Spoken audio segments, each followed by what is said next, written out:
One of the best numbers. Let's go check it out. Let's see. Oh, well, that's okay. My computer, I forgot the last time I turned it off, and during prep today, it was acting like it was full of ghosts. So I'm hoping to at least make it to the end of tonight's session. Then I will shut it down. I will put a little pillow over its head, and I will just hold it there until it. Can you tell us quiet. how long it's been on? I don't know how long it's been on. Right click, open Task Manager, go to processes on the second or left side, and then under CPU it'll say uptime. So then it's like second, minute, processes. Hours. All right, I'm in processes. Now what? I'm sorry, performance, not processes. Oh, performance. And then CPU. Yeah. And then CPU. Uptime. Okay. 8.5 days. Oh, that's no. I'm at 28. Oh, okay. Well, I don't know. It's definitely full of ghosts now. Definitely full of ghosts. Mm-hmm. Mine's spoiled though. I put it to sleep for the weekend because I hate being on the computer. If I could prevent it, I don't ever want to be on the computer. Make it more difficult. Yeah. Yeah. All right. How are you contributing to the world, or how do you want to contribute? Should or do you want to contribute more or less? Why? God damn. Okay. Well, I understand nobody wants to answer this one. I want to contribute less. No. Your character. So. Oh. Yeah. All right. While you guys ruminate upon that deep question for your characters, would anybody for a third hero point like to sum up what happened last time on Skyhaven? I actually had to get Nix to tell me what happened last time because it's been that much of a week. So while I was doing prep, I was like, I don't actually know what the fuck's going on. We got a 2 going once, going twice. Second highest roll in Dragonbane. Oh!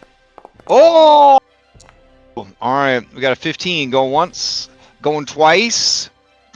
Yeah, I get it. Nobody could beat that. All right, Gold Leaf. Wanted in 2, 3, 4 different known settlements for a number of crimes. What happened last week? First of all, being so goddamn cute. Cuteness was a crime. All right. Well, last time on Skyhaven, we had completed the Azure Spin tournament, and we were running for our lives because we had recruited Captain Schnapps and his newly won decanter of Endless Water, and we beat feet to make it back to our ship as soon as possible, or we would be apprehended by the forces of various different pirates at Port Eclipse. After a little bit of complications, we were able to make it to our ship, get her started, and get the fuck out of there. And sail into the open sky. Our next destination on our list was to head to the Stone Ranch, so we started making it in that direction.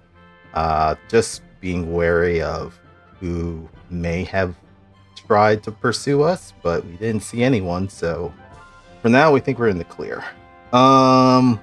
We had passed by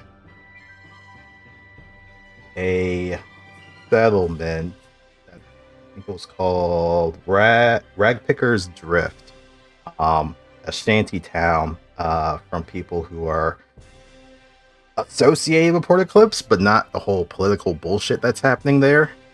Just people who want to be mostly left alone. But we decided to not stop by there because we didn't want to. We still weren't sure who was still on their heels, so we decided to keep on the moving. Kept sailing for a couple of days until we eventually found ourselves in the area of the Tethering Fields, or Tether Fields, which is a settlement that is outside of the Stone Ranch. They are also associated with Port Eclipse, but more associated with the Stone Ranch. We tried to sneak on by, but we were caught as we were flying, and they kindly asked us to join them at their settlement. for some refreshments and relaxation. We were able to convince them that we were hoping to get to the Stone Ranch, and they took us up on it and didn't shoot us out of the sky. But for better or worse, because when we actually got to the tether fields, we saw that they had the bounties that were posted on us from Terranathus. However, they did not want to take that up because their leader, I guess sheriff, head of town, etc.,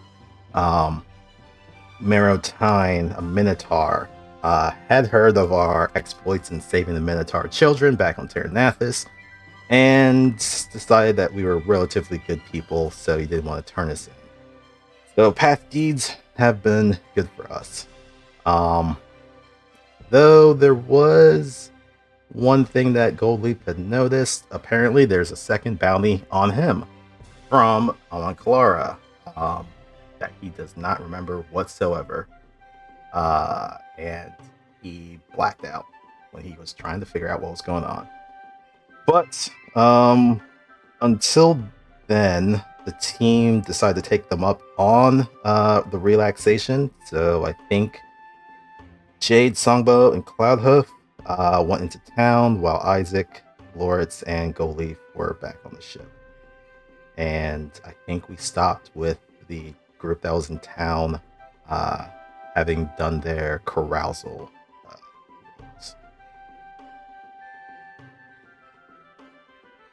Okay. And we did leave off with two pretty significant carousal events that will have to be sorted out. From what I remember, Cloudhoof got hitched, and Jade found herself inside of a magic cowboy shop.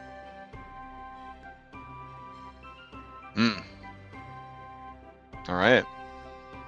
Sweet. Go ahead and take your third hero point. Everybody could discard your hero cards and hero points from last week and get fresh ones. 2 hero points, 3 hero cards.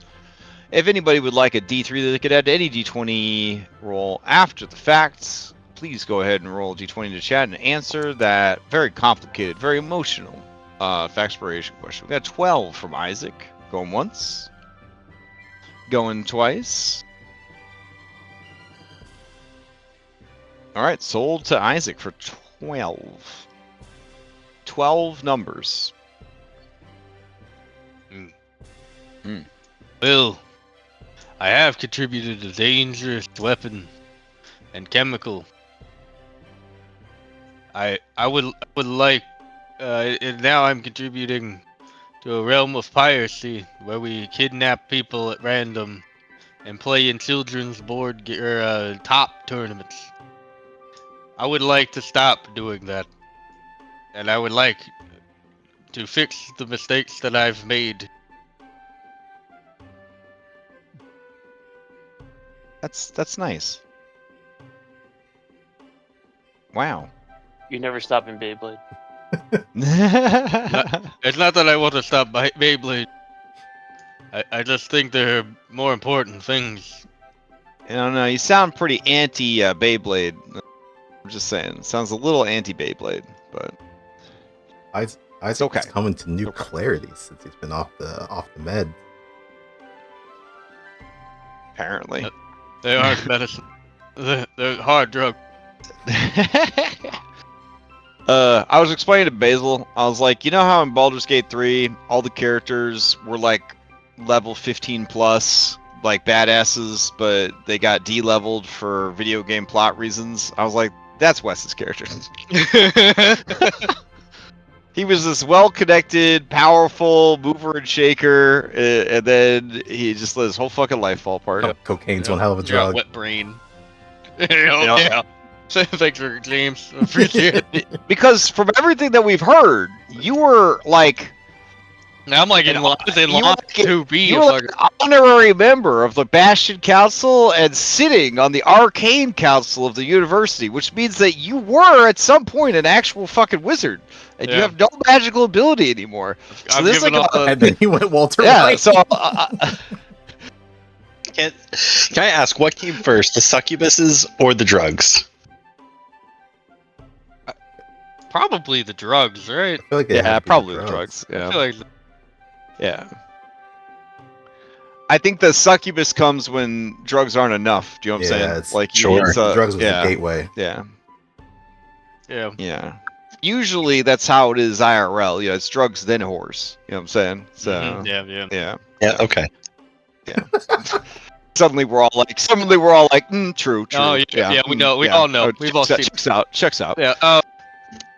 All right, you may ask the same question of any NPC that's ever been conceived in any genre, or any person alive or dead in real life. The question. I think I'll go with Violet. Okay. Cool. How are you contributing to the world? She is helping a very powerful entity do some world-changing things. So she does feel that she is definitely contributing in a major way. How do you want to contribute? She wants to not help him. Should or do you want to contribute more or less? She would like to have a less active role in the evil machinations that are transpiring. Maybe get some froyo with her boo boo bear, you know. But when you're an enslaved entity, you don't really have, as many options as other people. All right. So, do you guys want to draw from the Fanspo Hero deck? The Fanspo Hero. Oh deck. shit! I forgot. In my recap, What happened? They said something about there's currently migration of like sea turtles or something that's going on, or sky buffalo. I don't remember. Oh, well, But there's yeah, I'm about to say sky turtles, sir. Sky turtles. Stay on brand. Sky but- turtles. My bad. Yeah. But they did have a task for us to go hunt down. I think it was like a narwhal or an eel. So yeah, I feel like we should probably pull from the deck just in case we run into those. It sounds like we don't want to fight the eel, and we hope to find narwhals.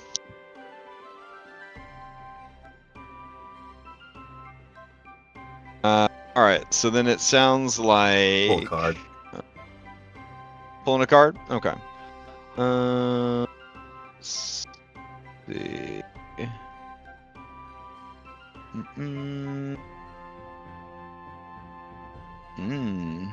All right. Card. Here we go. Shuffle. All right. This week's card is the Survivor. Fun trivia facts. The Survivor has not been encountered in the entirety of my Stolen Fate campaign. They still haven't encountered this card. They're almost at the end too. It's one of the last 6 cards. All right. Let's see. I actually think of all the weird art for these cards, this might be one of the better designs. I think it looks pretty nice. What's normal? Because look, this is it's blossoming. You know what I'm saying? Despite hardships. You know what I'm saying? And he has a reward. You generally have a 50-50. But he can't generally get have to a 50-50 shot whether the card's going to have a weird baby on it or not.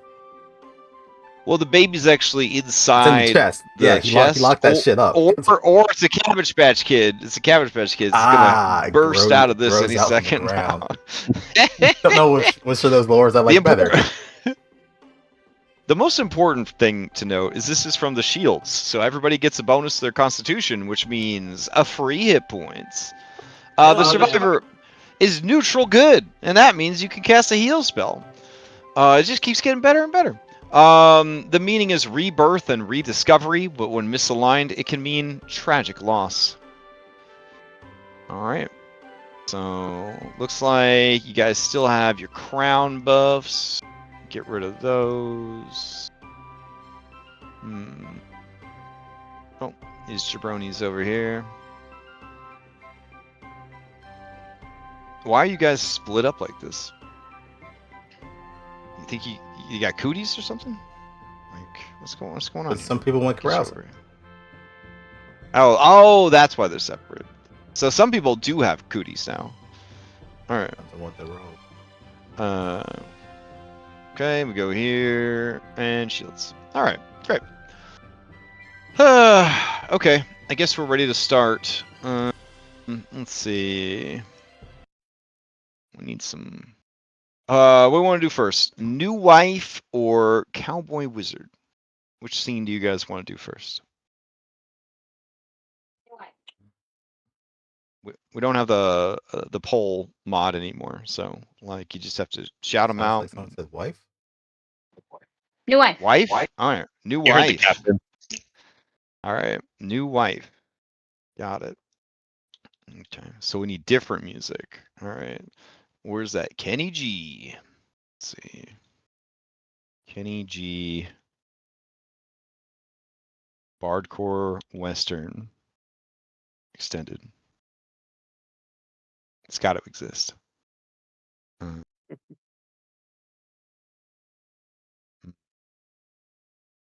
Mm, what?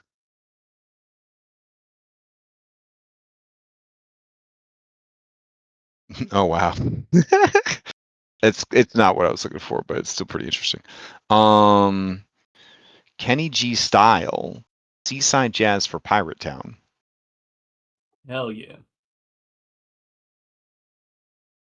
All right. I don't think it's very good, but they tried their best, so we're gonna go with this. Or they just told a robot to make it and threw it up on YouTube. That's more likely what happened. Oh man, there he is. Heard that little fluting saxophone. Oh fuck, pants just fell off. Okay. All right. So Cloudhoof, the scene ended with you staring at a fucking cock. It has a little bow tie on, and it looks back at you, and it makes a kind of sound. You hear a sort of sleepy grumble mumble from the shapely form next to you, naked except for a glistening wedding band on their blue-skinned finger. Wait, glistening? What? Yeah, the you know, sweat. They got up to it last night. So, or did they? ... Cloudhoof, your memory of the previous night is fuzzy. You can attempt a recall knowledge to see if you can remember anything that went down.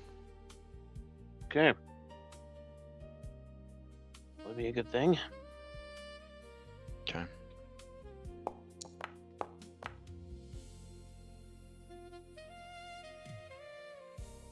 Oof, this music's too much for me. Okay. Yeah, you know what? It is kind of coming clear to you. You may ask any 3 questions about what happened last night. Who is this person? Okay, who is this person? You are pretty sure her name is either Mistra, Mithril, or Mistral.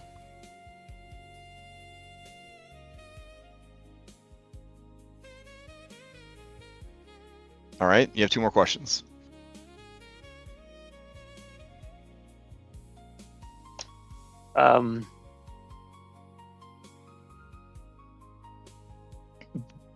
Where was I last night? A better question is, where weren't you last night? No, you apparently agreed to participate in a race last night. She needed a co-pilot with some beef because the counterweights in the back of her flying mobile was she didn't have time to adjust. She needed somebody big to kind of weigh it down in the back. You agreed, and the two of you had like a pod racing style adventure. Then apparently by winning the race, you upset a local crime boss. The local crime boss had you guys, taken prisoner, and then you guys managed to talk your way out of it, and then right as you were leaving, she said "as if," and she blew a raspberry at the crime lord. Then you guys spent like an hour evading them throughout the dangerous platforms and bridges and skylines of the settlement. Then you went to celebrate surviving, and you blew all of her prize money at the late night casino. Well, I guess it's always late night in this hex. It's always nighttime. And then things got a little fuzzy, but you're pretty sure that you did get married, and you consummated it in the VIP room of this fine saloon. Okay. Okay. One more question. Our last question Was is: this good what for the hell you? is this How was chicken doing it? here? What do they want for breakfast?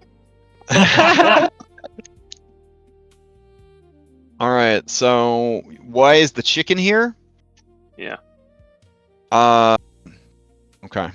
So the chicken is here because you're at one point she had gotten so drunk and rowdy that she said, I'm gonna put a bow tie on your cock by the end of the night. Gotcha. All right. Yep. Accomplished. Wait, is this? So No, we established this wasn't one of the chickens that we already had. correct. This is apparently a Terran chicken. But it's Prime it's material. So fragile. this would have cost a lot of money. This chicken would have cost a lot of money. By like It's chicken actually standards, the or one like they blew the No, money up. by elemental plane of air standards, this chicken would have cost a lot of money.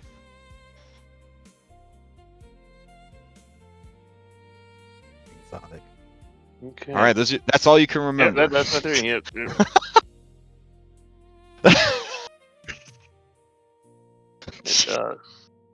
Good morning. Kind of Oh. showing that I have an extreme headache. Okay. All right, she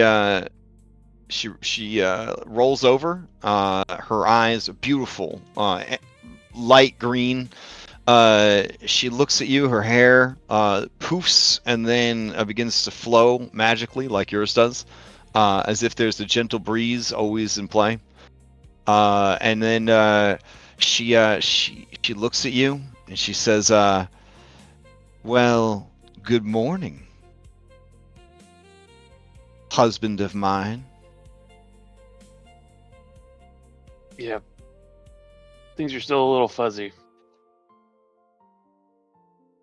And she chuckles as she says, "I don't know. You seemed pretty purposeful a couple times last night." I'm sure I was. I'm sure it was. I have to say, what impressed me more than all of your heroics and daring feats of strength and primal rage was when you started crying because your mom was going to miss the wedding. Yeah. She's gonna kill me for that. That's all right. We could just get married again. Right. Unless you don't want to be married. I mean, you seemed pretty convinced when you proposed to me in front of everybody last night.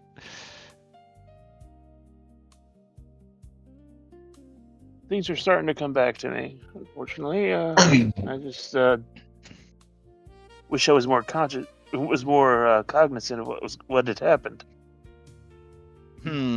Well, they were getting the pliers out. They were going to start yanking teeth. And that's when you told them, how you felt. And that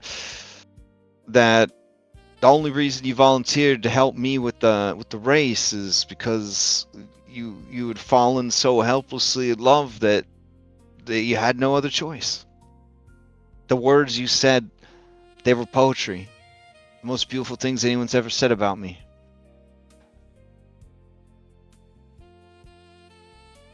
Let me get a point, to be honest. I can't even remember what I said. Yeah, and you told you told Pesto Pete that you know, if he let us live, that you were gonna marry me right then and there. Nope. I'm a man of my word. Then he tried to invite himself to the wedding. I told him he could stuff it. Then they tried to kill us again. You don't remember any of this? Nope. Barely bits and Oh. pieces. Well, now I feel bad. I don't want to be married to somebody that didn't really want to get married. You seem pretty amazing, honestly, from the bits I am remembering. Well, I am pretty amazing. Yeah. Amazing enough for a famous outlaw, I guess, to, you know, fall in love with me at first sight, to help me win a race, and then have a crazy adventure and squander all of our winnings.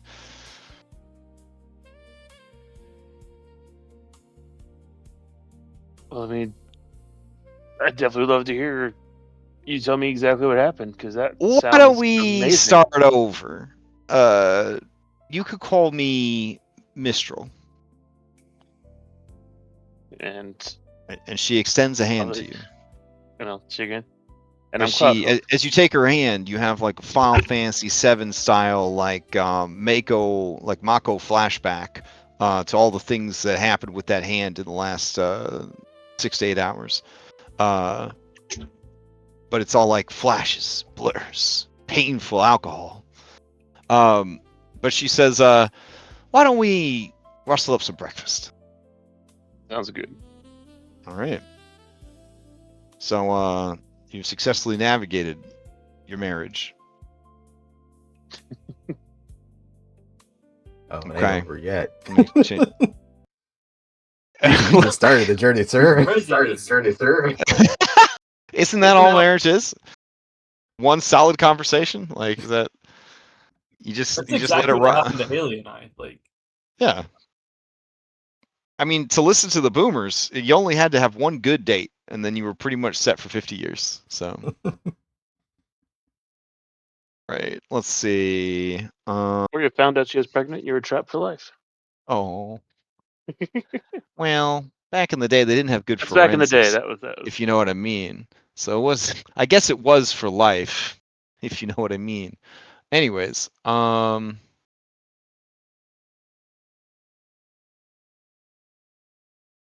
we gotta switch over to see if the captain lives long enough to be your captain. Let's see. Good news is, apparently my new wife is a captain of some sort. hell yeah, expanding the fleet by marriage. Brilliant. I mean, she's a pod racer, but you know, it's still pretty good, I guess. It's a small ship. I mean, to You be know. honest, I don't That's think we like have saying- a skiff, so that works out. It's literally like a motorcycle, guys. It's like a flying motor. Yeah, that's what I'm saying. We don't have a small land vehicle, so you know what? It works out. A skiff. My small rowboat. I'm the captain. You know what I mean? We only need a getaway captain for the stupid endeavors we do. Oh, damn. All right, you stand before a broken scrying lens in a mysterious Western Wizard's Tower, and that's when you hear the staff shotgun broom, and Yeehaw Wizard says, "Just what the fuck are you doing?" I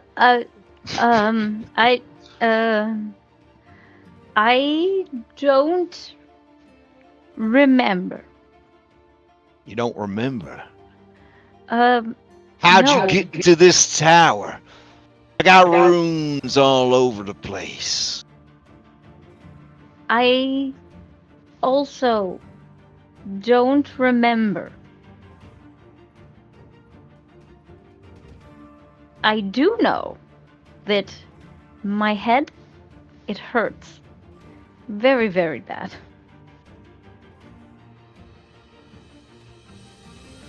You don't know how you got here. And you done smashed up my scrying lens. The one I had aimed at the Lord's anus. Well, I don't even know if that was me.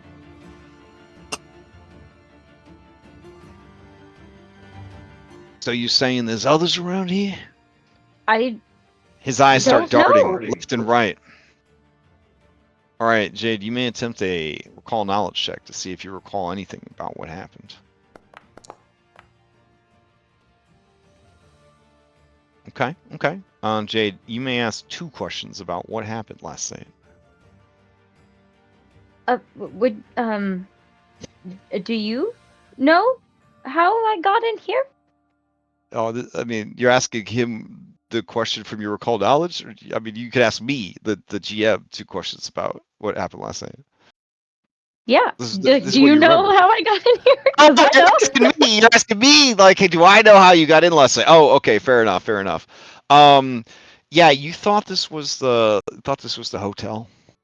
You just walked in the front door.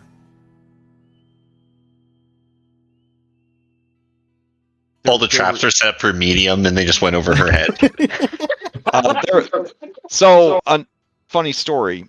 There's an overpowered tiny in my Tuesday game, which is a super dungeon, and the motherfucker just walks through rooms without triggering traps because you don't set traps for tinies because they would go off immediately with all the bats and rats in the dungeon and stuff like that. And so his allies keep following him into rooms because he's not very good at finding traps, even though he's the party rogue, and he doesn't trigger them because he's tiny, and everybody keeps getting hit by all the fucking traps. Yeah, but you thought it was the hotel. You came in, you thought it was a themed hotel. You thought it was a themed hotel, like magic school hotel. Jade's gonna look up at him and this isn't the hotel then, because that's where I assumed. I thought that I might be. Oh, you playing games with me? You playing games with me now? Oh This look no, like not at all. God's damned hotel to you? This I- here's the tower of Eunice Starfallen. Well, that sounds pretty spectacular, honestly.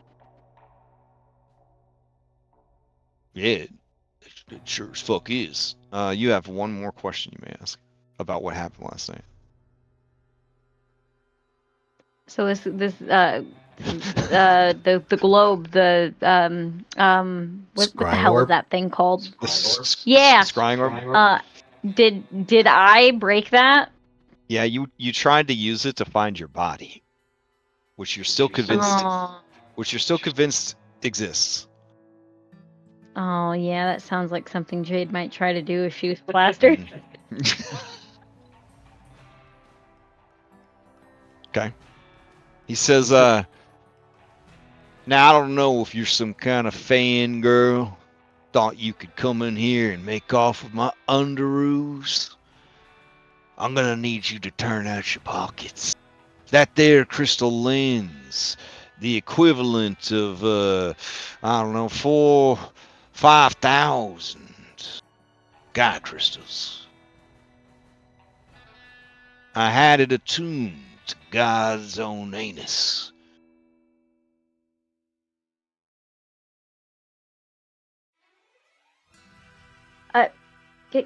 Can I ask a clarifying question, sir? Why don't we take turns? Uh, Ladies first. So, why the anus? That's just what I've come to call it. On account of I don't know what I'm looking at. Okay. My turn. Yes, of course. You some kind of dog? Oh, I am a fox. And you see him doing a recall knowledge. Ain't that just a type of dog? I believe we're both from the canid family, yes. You believe. Your turn. So you don't know what you're looking at, so you call it the anus, correct? So then No, I call it God's anus. On account of how big it is. oh, so you've met God. I mean, I met a few in my time. Killed a few more. Ah, so you must be powerful. Oh, I do apologize. It's not my turn for a question. You make me nervous. You mind? You see him pull out a cigarette case. Oh, this is your space. Do as you Okay. please. He opens it and he takes out a stick of bubble gum. He puts it in his mouth. He starts chewing it. He offers you a stick. Oh, no, unless you insist. No. If you don't partake, I don't want to pressure you none. But it is tutti frutti. Oh, well, that sounds delightful. I would hate to take any more than it appears I've already caused a ruckus. I do not want to take any more than it's necessary. Well, this is only going to end 3 ways. 1, you compensate me for my crystal ball. 2, you explain yourself enough that I feel all right about losing it and I let you go. Or I fucking kill you. So if you want a piece of bubblegum before the end, I ain't gonna deny you that. Well, that's very thoughtful of you. Let's see. Let's go with option 2. Dying does not sound pleasant. I would imagine that you might think the same, right? Dying just doesn't sound very pleasant. While you're talking so much, he closes the cigarette case. No gum for you. You took too long. So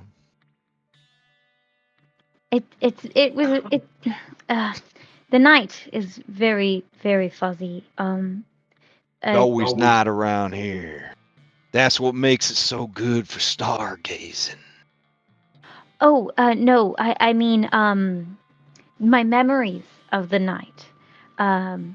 It's been quite some time since I've partaken in, gotten myself into a situation, you might say. And then she just kind of gestures around. You give me a lot of information that I didn't ask for. Now you got a fucking question or not? Oh, well, number My 2, question was you told me asking to if you explain wanted some myself. gum. Oh, no, thank you. He motions for you to ask your question. May I choose number 2 and explain myself? He gestures to go on. It would appear that we've been traveling as a group for quite some time, and I've been dealing with quite a few things personally, of course. You had asked earlier if I was a dog. I am a fox, but that is not who I truly am. I was once human before, and it would appear that with all that I have drank, that I must have become saddened by the fact that I no longer have my human body. It does plague me so, but it seems that I have potentially gone on a quest during the night to potentially locate my body, and it does appear that I've created some chaos, and for that I do apologize, but my body is very important to me, you see, as it is who I truly am, and I am sincerely sorry for causing a ruckus in your space. He stares at you hard. Like real hard. And he says, So you're some kind of reincarnated woman in the body of a dog. Sad, because she don't know where her body is. She's drawn to my tower and that particular scrying lens that was attuned to God's own anus. Jade's gonna start to cry a little bit, and then just, yes, it would appear so. It would appear that I've tried to seek out something powerful, and that must have led me here because you exude such an aura, and Hush now. There's no need for flattery. The stars foretold of your coming. I have been awaiting you. You are the Jade Princess. yes, my name is Jade. He nods. The stars whispered of a coming doom and a champion whose soul could never rest till it found the proper vessel.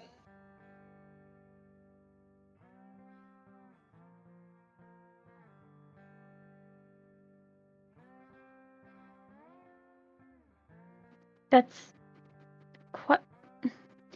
Only when that soul is reunited with its true vessel can it hope to stand against the ancient darkness that seeks to swallow the world.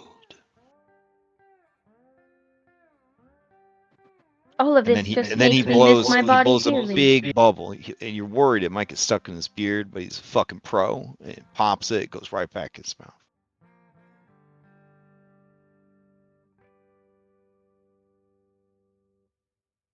Now he's just staring at you. It's very uncomfortable. Jade fidgets a little bit, not entirely sure what she should say, given that apparently there's a prophecy that is It's a lot about to think over. Just give me a minute. And he takes out his carpet bag and he starts packing his stuff.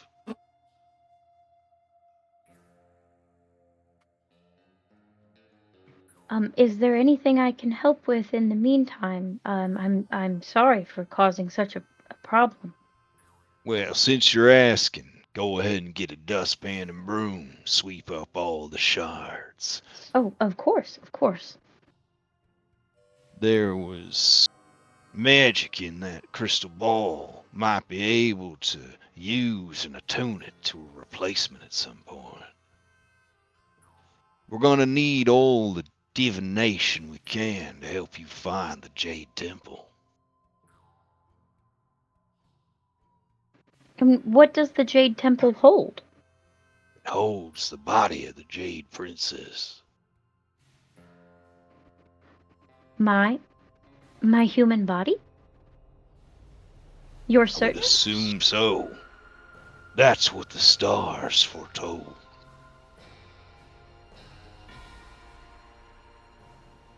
Some people say there ain't no stars to find in the sky here in the elemental plane of air. But those who know the truth about the world, about the universe, they know that stars are just bullet holes in the sky. It reminds me of this one play that I've watched where the actors were dressed as big cats, and apparently they thought that the stars were their ancestors in the sky. Just might be. Just might be. And yeah, he keeps packing up his stuff. Do you know where the Jade Temple is? Yep. Oh, could you tell me? Yep. I won't just tell you. I'll show you. I'm gonna go there with you.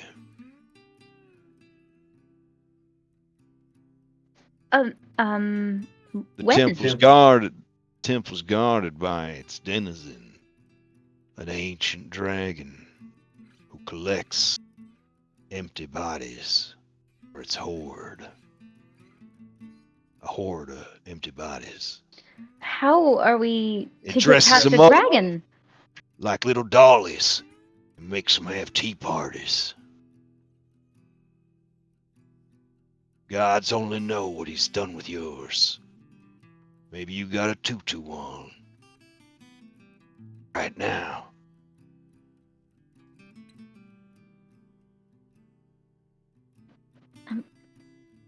How are we supposed to get past the dragon? He cocks his staff. Oh, we'll find a way.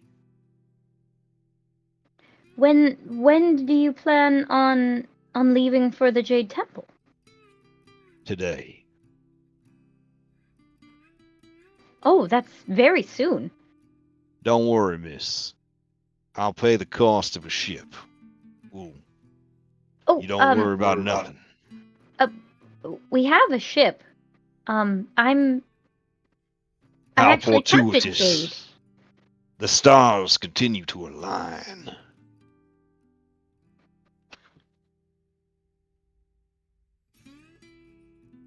I think I'd like you to meet the rest of the crew.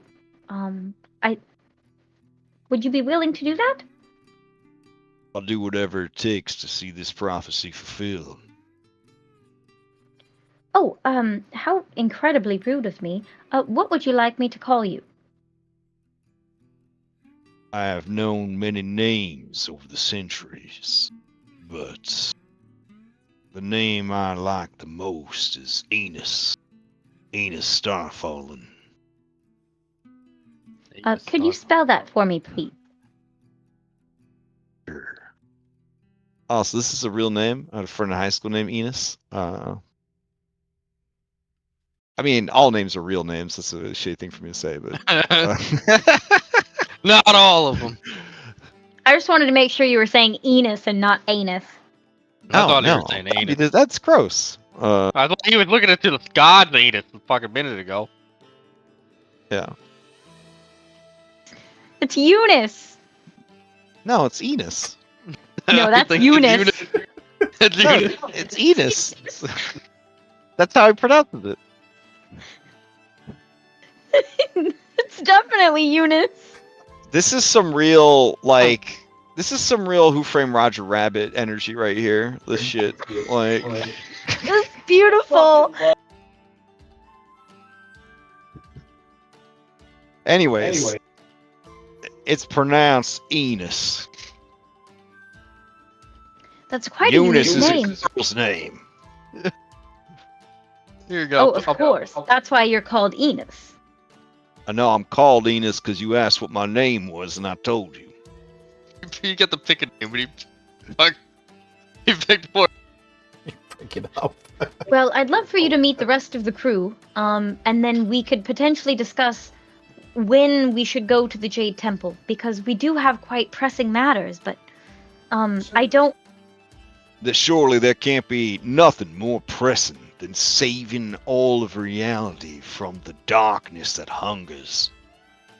Well, I have a whole crew relying on me as I rely on them, and Well, you got all My- of creation relying on you to find your fucking body and save us all from destruction. You think this is some kind of fucking game? no, of course not. I would just not want any one person to think that I'm more important than they are.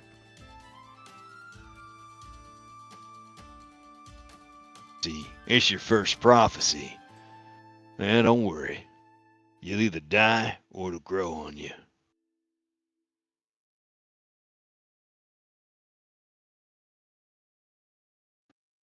Let me finish cleaning let me finish cleaning up all these shards, and then we can be on our way. Would that be all right? Fair enough. It's important to note that the wizard tower is just this water tower right here. That's pretty good. Okay. Yeah, hydromancer. He's a yeehaw wizard. Oh yeah. aka Magic Gunslinger. He's the guy who makes tumbleweeds. Yeah. I may run out of Odd. spells, but I never run out of shells.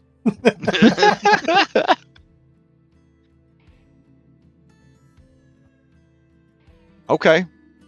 So while you're doing that, what's everybody else up to after a nice night's sleep of not carousing, or carousing but nothing bad happening to you? Yeah, I mean, Songbo just wakes up like very daintily. He does like a little cartoon animal yawn. A little sleepy yawn, a little sleepy boy Yeah. yawn. Okay. And then he stands up and he's like, "Man, I'm feeling pretty good. I haven't felt this great just like getting up in the morning for like 10, 12 years. It's like I'm 10 years younger." Oh, that's right. Oh shit! Yeah, that is right. He's like, Yeah, Wait, what the fuck happened to He lost Songbow? 10 years. Songbo's 12 years younger. Yeah, he reversed 10 years. Yeah, so he's 40 again. Isaac, we need a cuter Songbow. Oh, okay. Wes, hang on. Wes. He's not that much younger, but I mean, all right. My human form actually Benjamin Buttons, so I need an older. An older look. Oh, It's just an old baby Danny DeVito raccoon. God, that's Yeah. gonna be Okay, Kurt. okay, hang on, give me- No, you don't just That's don't gonna be worry about it. cursed. All right. So you wake up and you're a cutie pie now. Okay. You smell delicious breakfast being served downstairs. Some kind of hash and root vegetable.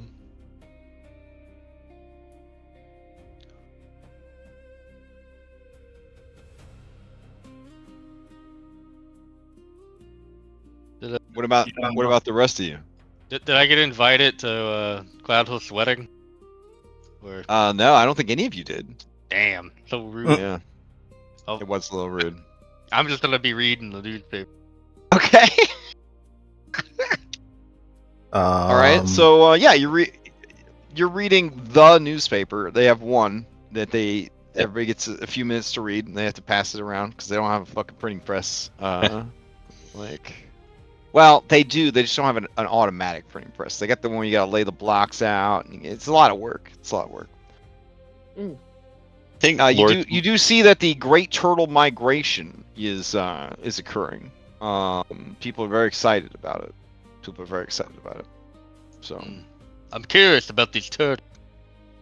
no, you just ask a person at the bar kind of thing, or Yeah. in the saloon. Okay. Are they turtles or are they tortoises? Oh, a woman turns to you and says, "What do you want about?" The tortoise. They're turtles. People keep talking about this turtle migration. Are we sure they're turtles or are they tortoises? There's no water here. They're Oh. sky turtles. I see. Don't you know?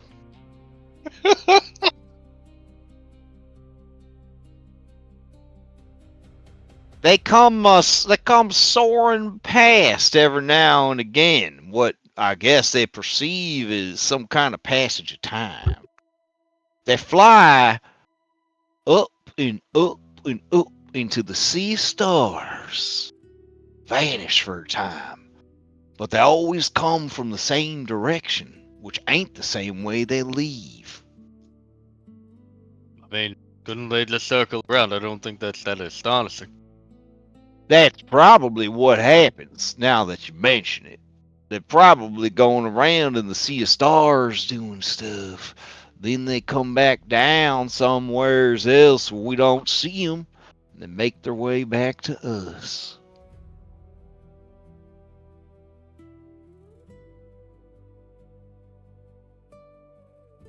That's why the Stone Shepherd, though, she pay premium for them turtles. She like the older ones the best. Don't want us to go poaching none of the babies. But these suckers get so big that just one or two sets her and us right for a good long while. I think they were going to be actually good prizes.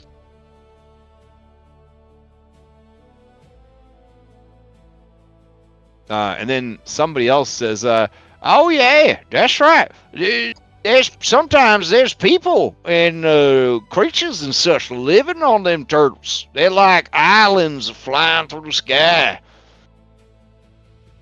Yeah, well, one time we done got a big old one that had like a whole village of little people on it, and she turned them all to stone.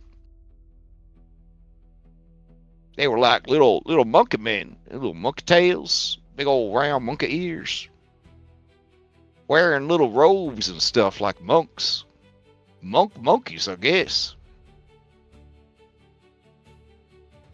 And then somebody else says, "That's right. It's a community effort, and turtles ain't fucking around. They can breathe out a superheated blast of steam from their mouths, boil a man alive. Some of them are bigger than this building, some of them are bigger than this whole fucking town." And then somebody else says, "Hey, remember the one year? That was one that was big as a mountain." And then somebody else said, "You ain't never seen a mountain before, shut up." And then another one says, "Well, I saw that turtle and he must have been a mountain all by himself."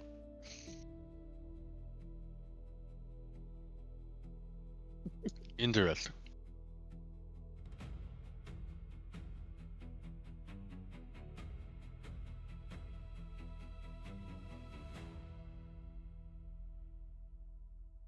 Oh, you guys hear some upbeat music, and you see Songbow channeling the energy of Tobey Maguire when he first gets the Venom symbiote in Spider-Man 3.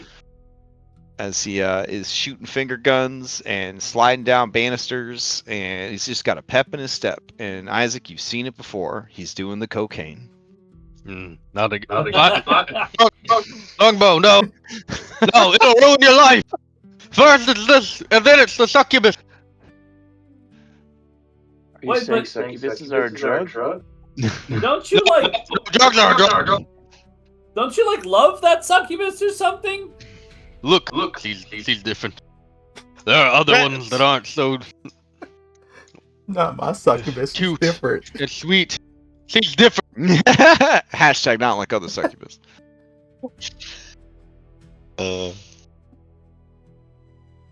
I think Lawrence would have gotten up super early. He would have found the decanter of endless water, filled up like 8 water skins, and just started finding people, like tracking down the team. And like he'd find them, wake them up, hand them a water skin. Like as he kind of slowly collects them, like keeps checking in, like, "Are you waking up? We need to reunite." Keeps going around like a border collie with nervous energy, sort of. Gotcha. Yeah. Trying to herd everyone together. Okay. You are stopped by someone, and they say, "Hey, ain't you a Dawnbeak Raider? You kind ain't welcome around here." I have no affiliation with the Dawnbeak Raiders. Heard most of them is gargoyles. Ain't that what you is? I originate from Terranathus, but I have been cast out. The person next to the person giving you a hard time says, "Terranathus, that's that wizard city, ain't it? The one that popped into the sky a couple of spans back?" Yes, wizards of our city transposed us into this realm. Why this man talk fancy? You a wizard too, boy? Oh, I am but a humble monk.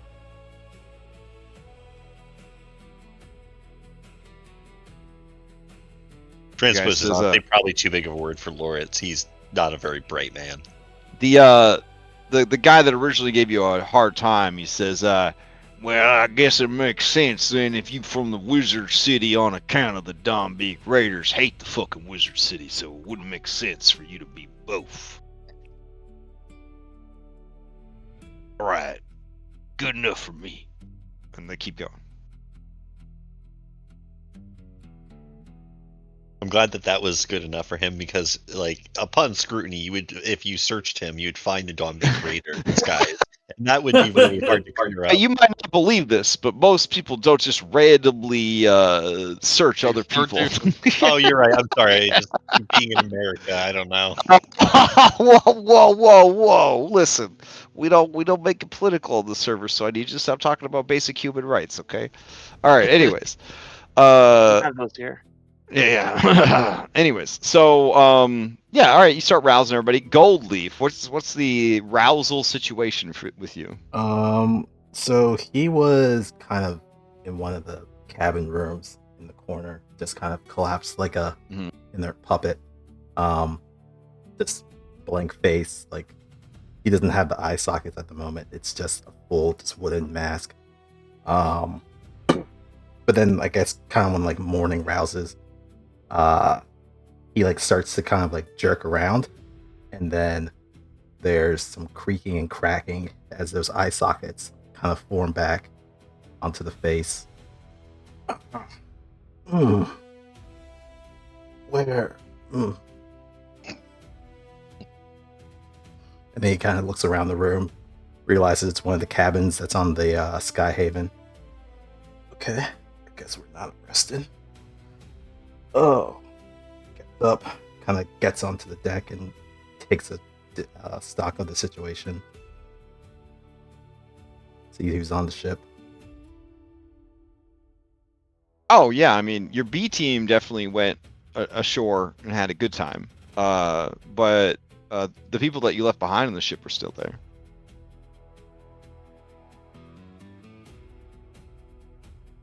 He realizes that the main party's not on the ship at the moment. Is anyone? Well, some of us are. Loritz hands you a water skin. Oh, there you go. Everyone has been scattered to the wind. We must enter the town and recollect everyone. Okay. Fortunately, Isaac behaved himself. He is still here. That's What? always. Do you want coffee? Is that what it? I like made a this pot for coffee. I like the new streaking. I think I'll take the water. It's probably better for me. All right, so you bring Gold Leaf to the saloon. All right. I was about to say he takes a water skin and just kind of like inserts it into his head so he can start like drinking. But you know what? Water pail. That works. By the way, plants love coffee. And Alex, they love coffee. The grinds, right? They like the grinds. Oh, Yeah. absolutely. Yeah, I mean, you can water with coffee. It's high in nitrogen. Nice. I didn't put any creamer in it. It upsets my stomach, so I don't want. Noted. I'm proud of this new leaf you're turning over, Isaac. This is a No, good book. that's Gold Leaf. It- So wait, they didn't arrest us, right? Just to confirm, we're not like captives here or anything. Well, Would not we seem don't have so. all of our. I wouldn't say that yet. We don't Yeah. have all of our crew members. The lady running the bar slash breakfast serving situation behind the bar, she saunters on up. She's a bigger person, and she kind of saunters on up to the table, and she gives everybody a warm smile. She pours Isaac another cup of quote unquote coffee. And she says, What can I do for you fellas this morning? If you gotta eat, we got hash. And she points to the bar, and you see a sign, and it says, if you've gotta eat, we've got hash. Do you happen to have like? And you guys look around, and you see that, like, not a lot of people are eating. Like, not a lot of people are eating. Do you have some of those coffee rinds? I think I'll just have those. Oh yeah, sure. It ain't really coffee. I tried to tell your friend there, but he said it was good enough. Yeah, it's good enough. Right. Yeah, she brings you back some quote unquote coffee grinds. Now, as a plant, you do find it to be quite nutritious and delicious, but you're very sure it's just shit. I was gonna ask if there was compost, but you know what? I guess this kind of works. Yeah. Meanwhile, as Isaac downs his second cup, he got a little brown in his little more brown in his mustache than normal. Isaac, that it's got this hazelnut the undercurrent. nutty. Oh, oof. I don't have the heart to tell Oh him. god, like Austin Powers. Well, you Man, know, this like coffee tastes like shit. Songbo just waves at everybody from the hash line, like he's there waiting with his tray. you know, Kopi Luwak is just coffee beans that a cat ate and shat out, and people love it. So maybe it's fine. Yeah. And don't the millennials like eat ass all the time? So I mean, Yeah. like really, yeah, like Not just them. Yeah. It's good for all ages. True. All right. So the lady running the establishment, she looks over at you guys. And she says, you missed it. There was this beautiful wedding just a few what do you folks call them, hours ago. Was I guess married. y'all must have slept through it. Oh, there was a strapping, what do they call them? Minotaur. Kind of white fur, blue eyes, real big fella. Big poofy hair. Oh yeah. He and our minstrel, they done tied the knot, headed on upstairs to the VIP suite. They were spending money like there was no tomorrow.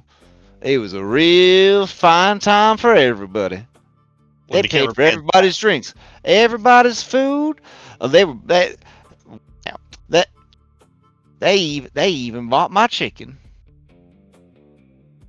I'm knocked out for a few hours and I've done Honestly, I'm beside myself. It's gonna be hard to make hash without the egg-making bird.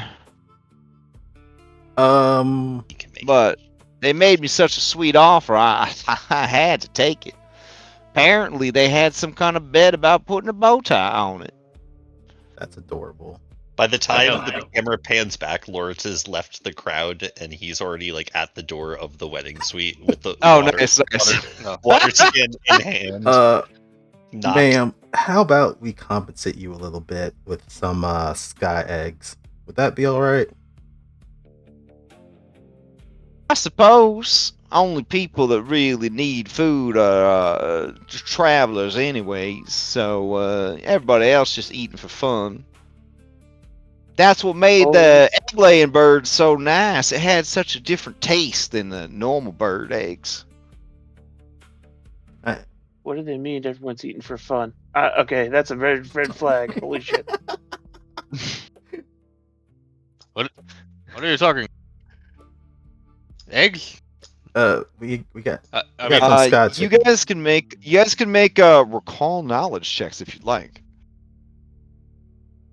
If you feel that it's unusual that there's a sign that says if you eat, we've got hash, etc., etc. I mean, gold leaf. I don't know. Everybody's different. I mean, I'm a plant. Songbo, have I told you how I just good pulled you it. feel today? You feel pretty good. Hell yeah. Is it? What are we rolling? Recall knowledge. It's just a Recall recall knowledge. Jesus, Isaac. Getting all over your beard. What? I look. The cup is made strange. Isaac, this is the best coffee you've ever had in your life, bro. It's good. I like it. Uh, Do you have the recipe? Get it. she says, I don't know if you want it, honey. It's just, coffee, right? So just some dried beans and put the water through them. Oh no. These beans must be grown in gold. Oh, you flatter me. Means in quotation mark. What? It's strange that you put everything in quotation marks. Even the cup has quotation mark. I gotta say that. Listen, honey, I think your father came in when you first got here. I didn't see you. Is he gonna be coming down at any point? Want some breakfast? No, it's just me. Really? Wow, you looking great. Thanks. I feel really good this Look morning. like a different animal. Good for you. I got an amazing night's sleep. Like your mattress or your rooms or the ambiance, something about this place is real special. Oh yeah, whenever people feel like they need to sleep, it's always nice to have a nice bed, you know? Right. You Again. keep placing everything like that. Oh, not. What do you mean? Well, you're like, if you need to sleep, we got beds. If you need to eat, we got hash. Yeah, you say, as you say that, the camera goes to the sign that says, "If you need to sleep, we got beds. If you need to eat, we have hash." So, like, You guys have everything. is the name of your business? She like, snaps her if you need fingers it, as we she got points at you. What? Is the name of your business? Is it just like if you need it, we've got it? Like, because that would be good branding. No, it's a Silver Anchor Saloon. Well, maybe you think about a little tagline. Oh, I know what's going on. All right, you guys ain't natives. You're off worlders. You're from Prime Material. I mean, I lived there for 2 years. I was a I was baby. cut. Some of us. Well, that explains it.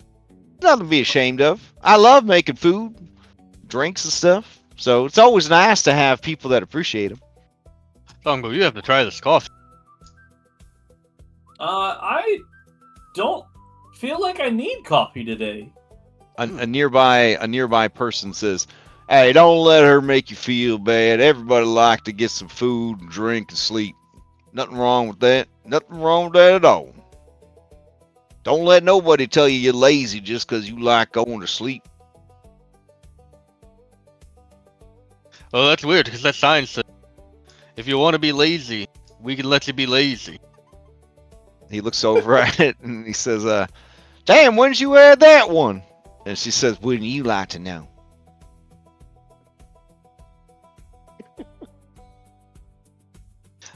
Well, this is the loveliest tavern I've been in a long time. I just want you to know. Well, you are a charmer. Thank you. So, rumor has it y'all friends with the sheriff? Yeah. Mara, I believe.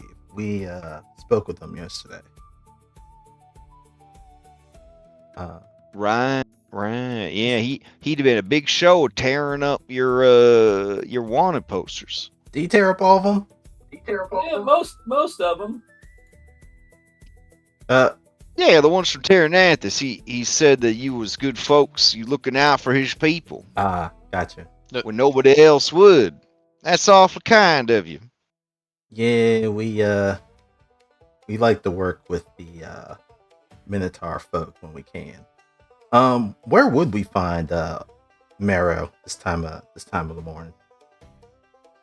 Oh, he's probably getting everybody ready for the Turtle wrangling. All right. I think Lords went up. It's at that point when the double doors of the saloon are kicked open, and the guy playing the piano he stops. He sees who's coming in. And he changes the music, and you guys see Eunice, Starfallen, Yeehaw Wizard. Oh, also Captain Jade's there too. That's But just as the an coolest guy I've ever seen. Oh, I spilled coffee all over. Lords gives the captain a water skin. And then the lady behind the bar, her name is Rosa. Rosa says, Eunice? Ain't seen you out of your wizard's tower in forever. And he says, yeah, the stars have spoken. They delivered unto me the prophecy that was promised. And she says, which prophecy was that again? He says, the one about God's anus. She says, oh, that's a big one. He says, yep. What? Wait, there's a wizard's tower here. Rosa, I'm gonna be heading out with these strangers. I won't be coming back unless I save all of creation. Can I roll a recall? So I am now? gonna need a few things before I head out. And she says, oh, I know what you need. And she gives him a demure look, and she pulls out her assortment of bubble gum. I'm sorry, you said you're going to be joining us? He ignores Don't you them. dare He- stop this! Hey, can I recall knowledge to see if I have any information on this guy from Terra's Yeah, Map? sure. And then I see Jade behind them. I was like, oh, Captain. Who's this guy?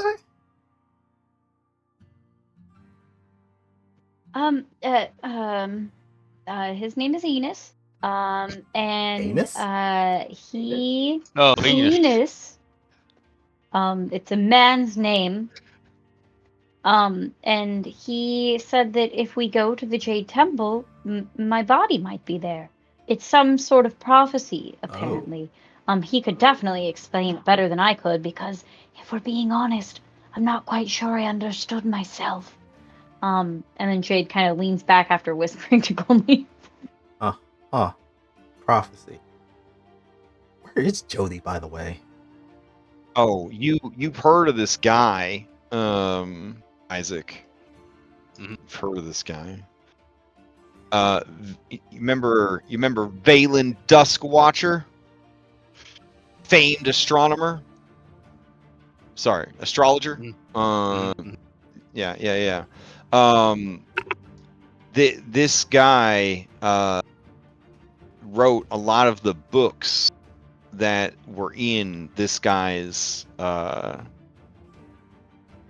what do they call the place with the astrology equipment? His that you guys went to? Observatory. Observatory. Yeah. When you guys were ransacking his observatory looking for valuables, you did see a lot of books that were written by one Eunice Starfallen. Have I read any of these books? Let's see. I would say in your academic training, you probably have. This dude is kind of a badass. It's Wow. said that he has traveled both time and space, killed a few gods, and bedded a few others.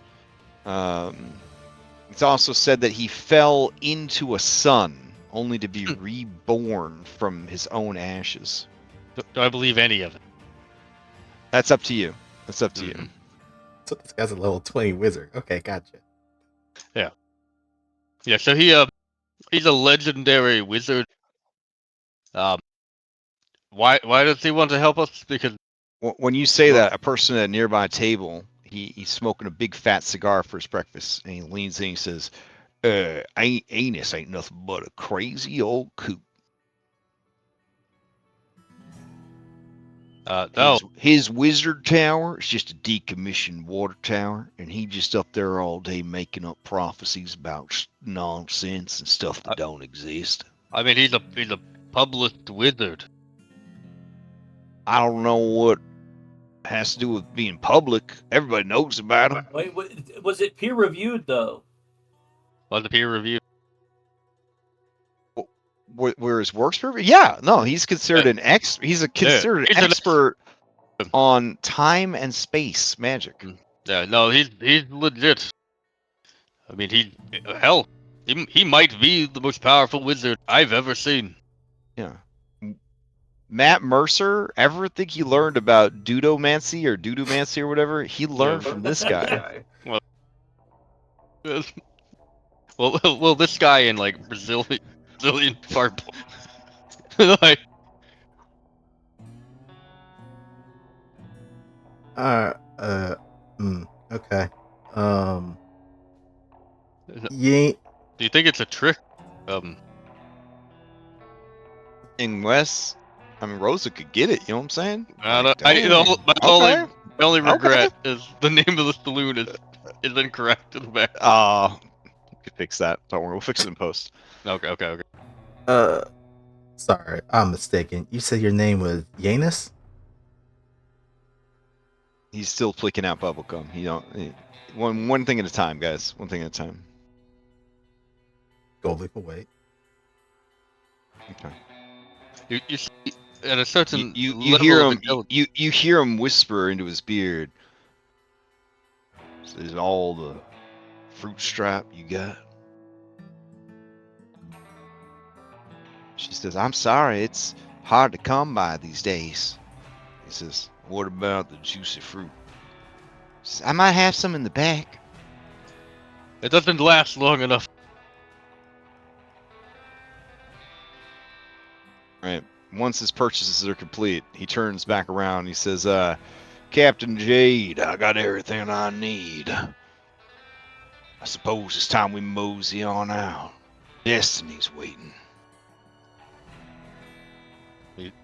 And she don't like no foreplay." I'd like to walk up to him. Okay, you walk up to him. And put my hand out. And say, "Hello, sir. My name is Isaac. I am the What are you doing putting your hand on my shoulder? I'm not putting it on your shoulder. I'm putting it out for the taking." Sorry. Yeah. He shakes your hand. Do you give him a firm grip? Is it a firm grip? Yeah, Okay. yeah. All right. It's an honor to meet.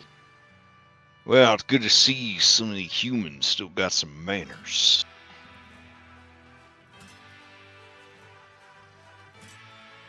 Name's Eunice Starfallen. Sir, I promise I know you very well. I've read several of your memoirs. I've also read some of your research notes. Really? The academy, yes. Which of my memoirs stuck out to you? What was your favorite part of your favorite one? My favorite was when you were eaten by the sun, and you absorbed its power, and came back and killed Doomsday, the villain, who had taken over a terrestrial world. Oh, yeah, that was pretty good. Mm-hmm.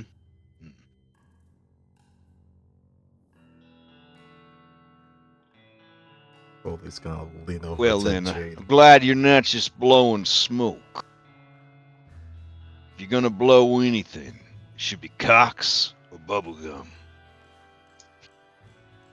Goldie's gonna lean over to Jade. So, where did you find this guy? He was in his shower. I may or may not have had something to drink last night, and I awoke in said tower. I made a mess because I guess I was trying to look for my body. It was either we have a heart-to-heart as to how I destroyed parts of his tower, or he kills me. So that's why we're here. Okay.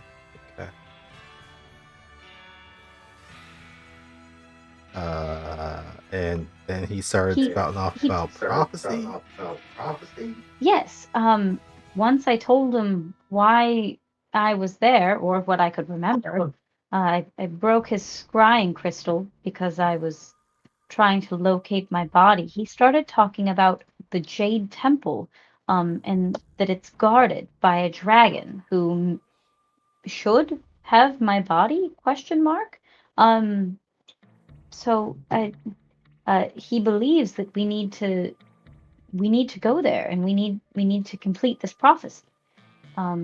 It's dire, but I can't ask that of everyone right now. We have too much on our plate.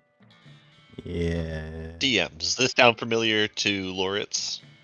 We've been It hearing does. a lot about a temple being guarded by a dragon. Yeah, I was Mhm. gonna bring that up. We heard something. You got a new crewmate who We heard had something about a Yeah, sky you- dragon that was Mhm. not too far off from Terranathus. Also, the previous captain of the Skyhaven almost lost everything and everyone trying to escape from a dragon that was guarding an ancient temple. Yeah.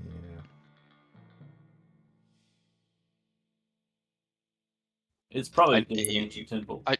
I know it's not the Amber Temple, but every time you say Jade Temple, like I flint at the thought of Yeah. Wait, Amber. wait till you see the map that I meticulously changed from orange to green. Just for please. You fucker. You fucker. Let's make some deals. All right. So you got I guess Samuel stumbles in. He has an eye patch now. Jesus, what happened to you?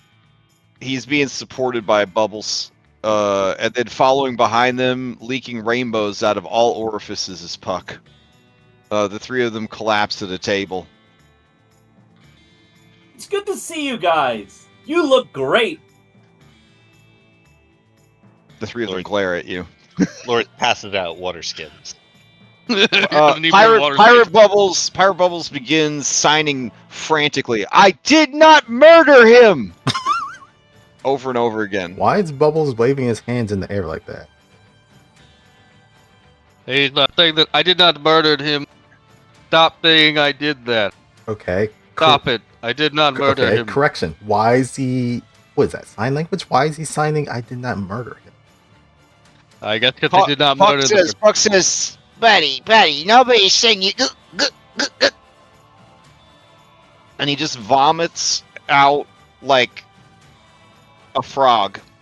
The frog is sort of a purplish color, and it looks around, and then it just sort of like starts hopping away.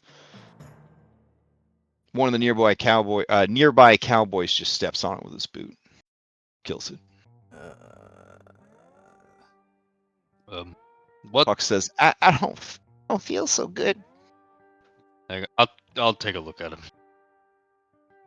Alright, well, I guess that's most of everyone so far.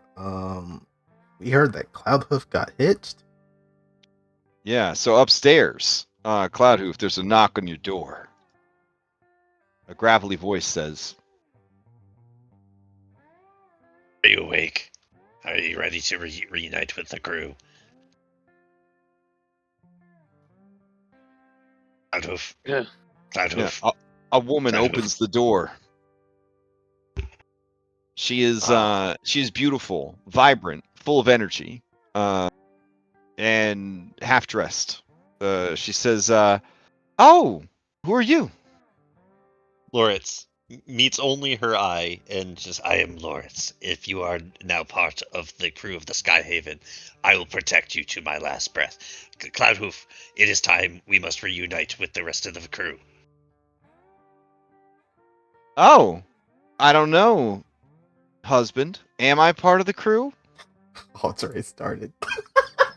I would do no way, shape, or form speak on your behalf. It's completely autonomy to you. You're welcome to join, I'm sure. Okay. Well, Captain. why don't you take me on downstairs and introduce me? Oh, What? Oh, Sounds it's good. gonna be like this.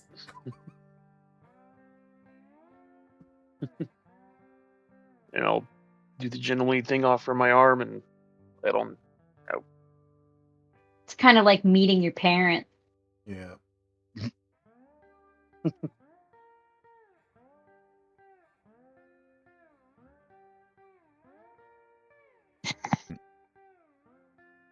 All right, so you guys head downstairs. All right, Yep. you see Cloudhoof +1, accompanied by Loritz, heading down the stairs. Goldie starts playing. This is one of them like big open rooms where they've got like the balcony, but it actually goes up like 4 floors. So it's like 4 floors looking down into like the open area. Goldie starts So they're playing. coming Here from all comes the way the at the bride. top. It's gonna be a long play because they're going a couple of stairs. Hmm. So what's interesting about you playing this song, Goldleaf, Mhm. is when Cloudhoof's bride comes into view. I need you to come into secret chat real quick. Mhm. All right. Oh, this is gonna be good. All right. All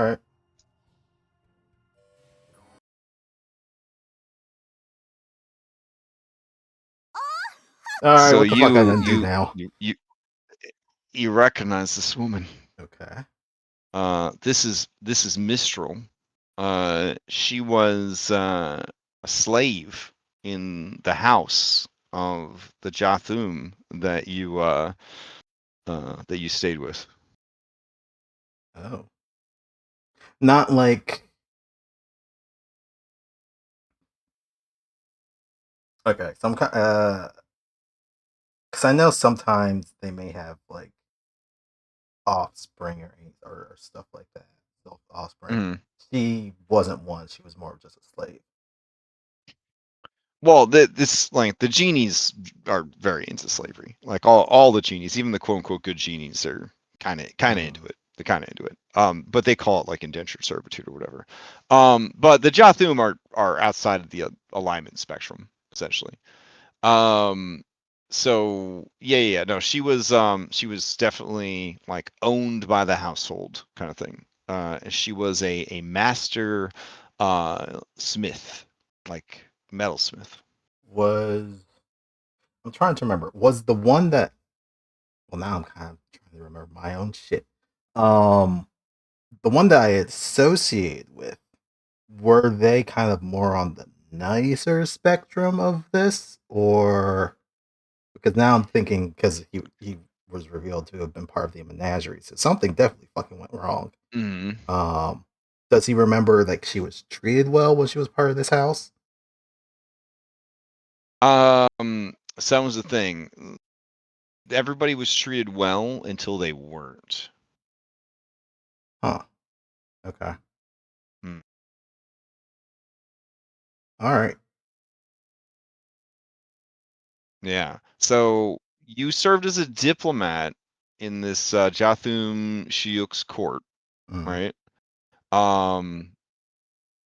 However, these wanted posters kind of imply that your absence from that service was not authorized. Which I've been meaning to ask. Did you leave on good terms? At this point, it seems like his memories are betraying him. He feels like he left on good I'm not terms, trying to go counter to your backstory. I'm just asking you straight up. You know what I mean? yeah. Like, I mean, he feels like he left on good terms, but he's not sure anymore. I mean, knowing his personality, he generally doesn't try and like make enemies, so I feel like he would have attempted to leave on good terms, but I don't know how that would have happened. yeah, I mean, you died saving like a member of this Yeah. household. Yeah. Okay. Well, I mean, this is part of his mystery that he's trying to piece together. So, And then to repay their kindness of, like helping you with your new form and everything like that, you volunteered as a diplomat. But at no point does your story explain why it has a bounty now? why that service ended. Okay. All right. It also says that you don't care much for rulership or laws. So the angle that I was kind of going with it is you started to realize that they were like very nice, like on the surface, but it was very like not nice behind closed doors and very controlling. You know what I'm Yeah. saying? And then you kind of got the feeling that you were never actually going to be allowed to leave. Okay. Okay. Okay. And I could tell you that you would not have been, they would not have let you leave. Yeah. You would have been considered too valuable, too impressive. You know what I'm saying? Like, look at this creature. It saved my brother's life, and now it serves us in this great capacity. It's so talented, blah, blah, blah. But you would always have been an it. You would always been less than, different, a pet. Yeah. You know what I'm saying? That would have become apparent to you in your time spent with them. And she was in a similar boat. So my question then is, what is your relationship with this woman prior to this? Like when you guys were in the same household together, just tried to survive kind of thing. Okay. So then, if that's the case, I definitely think that he would be on friendly terms with her. They probably, swap stories. But and this stuff. isn't like this isn't an X or anything like that. No, I don't think. Okay, gotcha. I was actually All right. thinking about the other day. I think during his human life, he did have a relationship, but it didn't pan out. But that would have been back on Terranathus. Gotcha. Friendly relationship with this girl. All right. Let's just jump back into it then. Okay. So I don't know. You can do a performance check to see if you skip a beat or not. But when you see her, all those memories come flooding back to you. Let's see. Oh yeah, he skips a beat. Oh yeah, like he actually no. I don't know what instrument you're playing. Scratch. Oh. What do I need to be able to notice? Because passively, I definitely don't. Well, I guess I just don't. Your passive's got to be higher than a 16. Yeah. It's got to be higher than a 16, my dude. I'd say everyone but Songbow. You definitely notice there's if passive is 10 plus of your number. It's a 17. It's a 17, so I do notice. Okay, you guys all notice Cloudhoof miss a beat when this woman comes into view. And then I would say Loritz and Cloudhoof. You notice she kind of like stops for a second when she sees Goldleaf.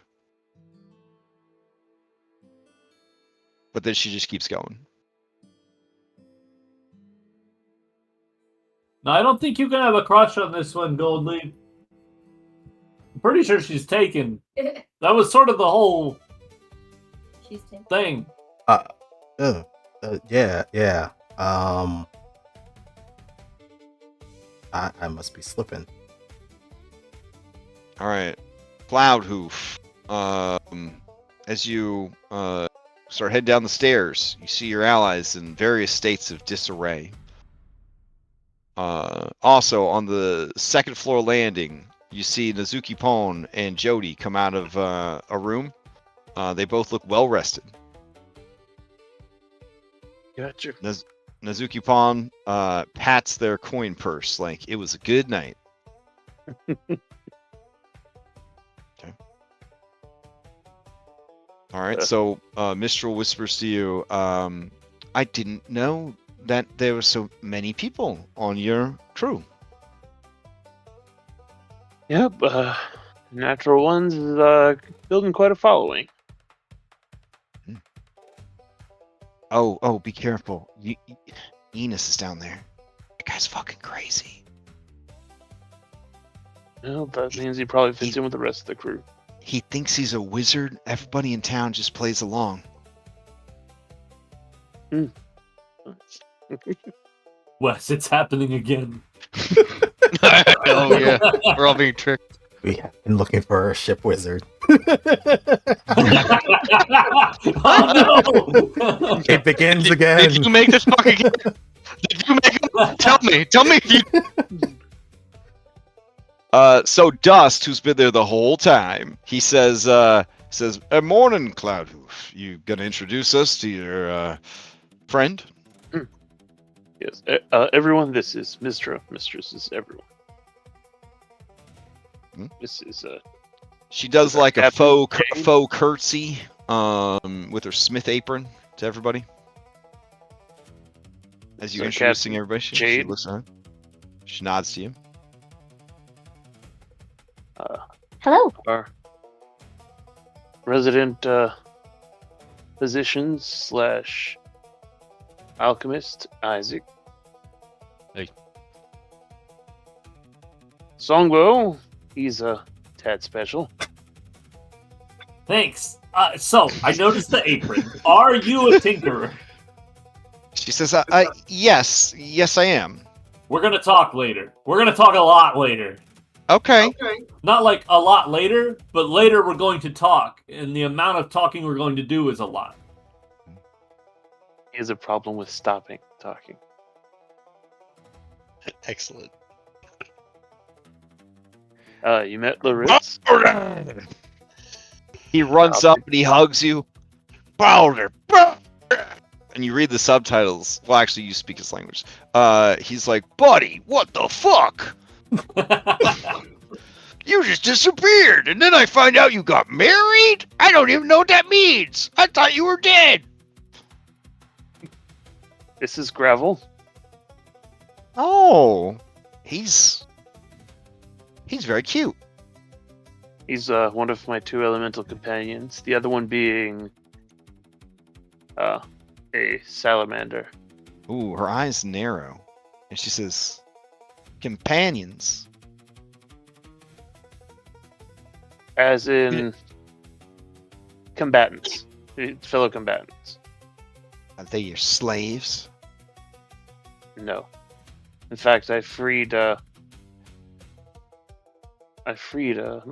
other companion from being a slave. She was part of Okay. an elemental engine. After everything you guys have been through, the tension eases right away. Just okay, good to know. So who else? Who's that person, creature? That Over is there. Goldleaf. He's our bosun, as well as a fantastic bard. Pleasure. And he'll give a Mm. bow. That one over there is Bubbles, and he didn't kill him. That's what he keeps signing. He hasn't stopped this whole I time. realize you probably can't speak sign, like you probably can't read Taldane sign language. So I wanted to make sure that you knew what he was saying. Samuel says, "It's fine. It's fine. He was playing with my gun and he shot me in the face. It's okay. He thought he killed me. That's it. He just thought he killed me, but I didn't die. Everything's fine." Oh shit! Is that what happened to you, Sam? Yes. You And got shot when in the face? when he says yes very slowly in an obvious lie, Pirate Bubbles seems to relax a bit. And he nods vigorously. He signs, "That's exactly what happened. That is the truth. Those are true words that he is saying."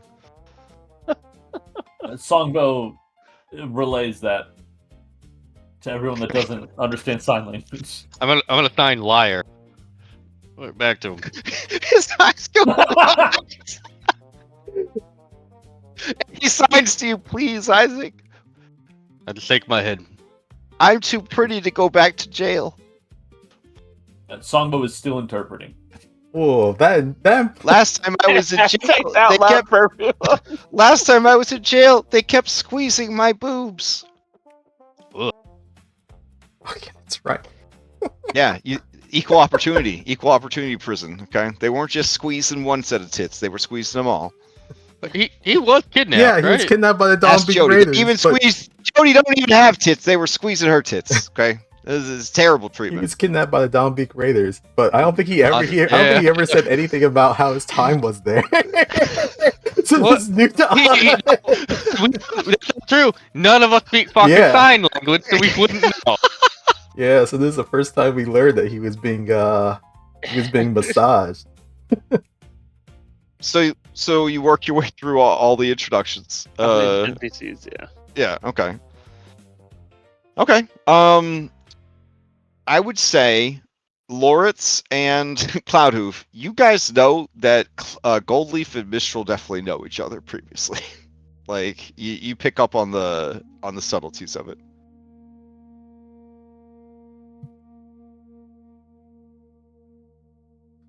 Our group just keeps growing more and more. Okay, so Loritz, with your high perception, and it's hard to understand why, because people are crazy, but this woman does seem to really, really, and honestly, truly like Cloudhoof a lot. And this isn't some weird scam or like she's not like trying to sneak in. Like you get the feeling that for whatever reason, maybe on a whim. Why wouldn't she like Cloudhoof? He's an amazing person. Fair enough. All right, I was just trying to give you the benefit of your very high perception, but you know what? You're fine. Look at him. Look at him right there with his dog. he is amazing. He is heroic. He is Cloudhoof. Right. All right. She says, well, it's really nice to meet you all. My name's Mistral, and I'm a smith. Mistral Smith.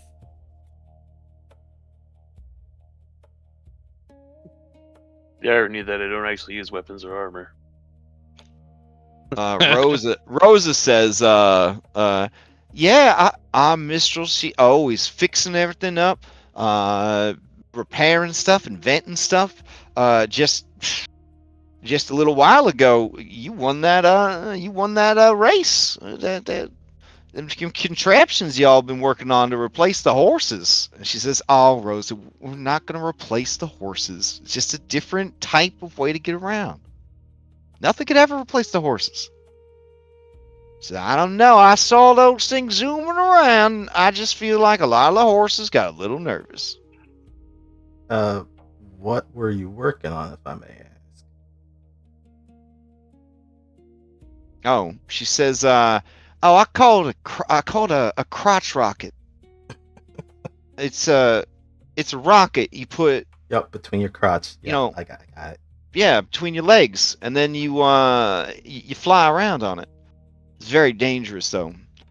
That's just. Can't tell you how many times I burned the hell out of my cooch. But once I got all that figured out, I was having some trouble with the back weight, but I really wanted to enter this race to prove to everybody that it could be just as fast as a Pegasus, and that's when Cloudhoof volunteered to ride on the back of my crotch rocket.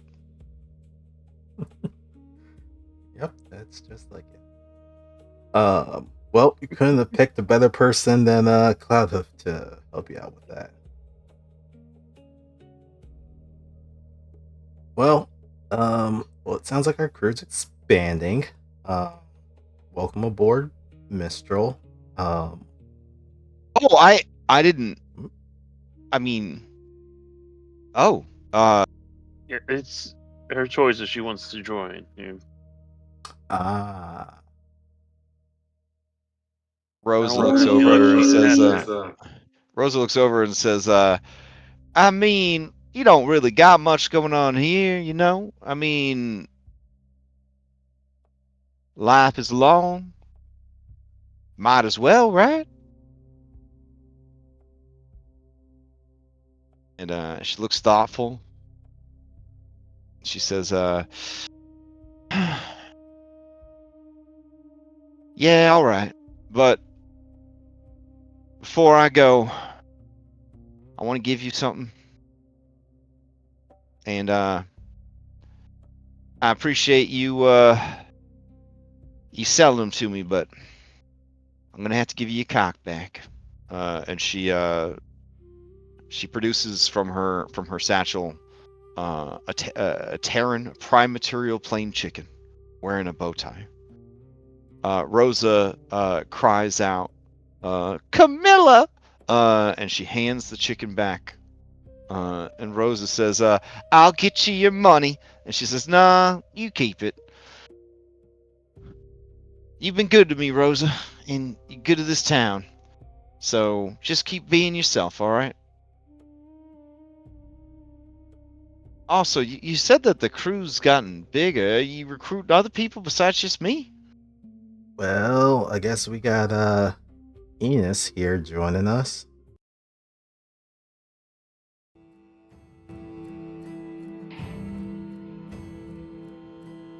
Eunice turns away from the bar, sets his coffee down, smacks his lips.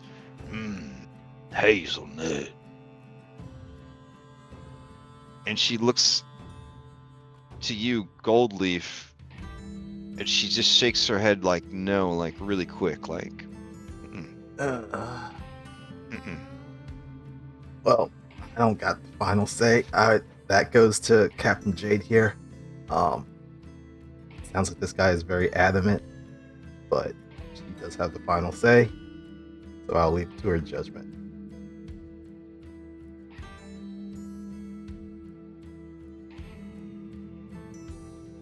Well, I say of course. I feel like it's necessary at this point. Or not? Question mark.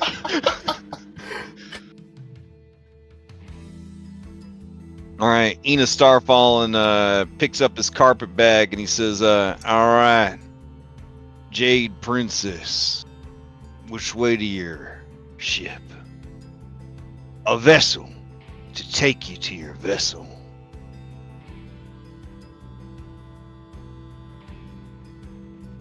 It's docked over this way. And then presumably Jade leads him and It's whoever important else. to know that Eunice Starfallen cannot pass any stealth checks because he wears 3 sets of spurs on his boots. Hell yeah. That's okay. I think he's gonna be kind of shipbound for a while. Well, I had a question. Is Right. he even be teamable? It kind of sounds to me like this guy's just escort NPC. Loritz and Cloudhoof, you notice Dust noticing Eunice Starfallen, and Dust has this look on his face. Yeah, I know, but like, more than normal. Anyways, all right. Mistral says, "All right, well that's a choice. Okay." Here, I why think don't Lord I would- go help you pack what belongings you might need? Oh yeah, that's great. All right, so she takes you to her shack, which leads to an underground bunker, and it's just full of like half-built inventions and things like that. Why So- did it choose Mark? Is there gonna be room on the ship for my crotch rocket? I think we should be able to find room for it. If not, You have to we might be bring able to jury rig a harness on the side of the boat for it. She said, "Well, I found room for yours, so I think you need to find room for mine." He'll blush really bad at that.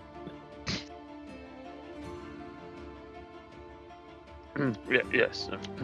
This guy keeps turning his music up. Bro, you're not that important. You're just an NPC. There you go. He wants to be. He wants to be more.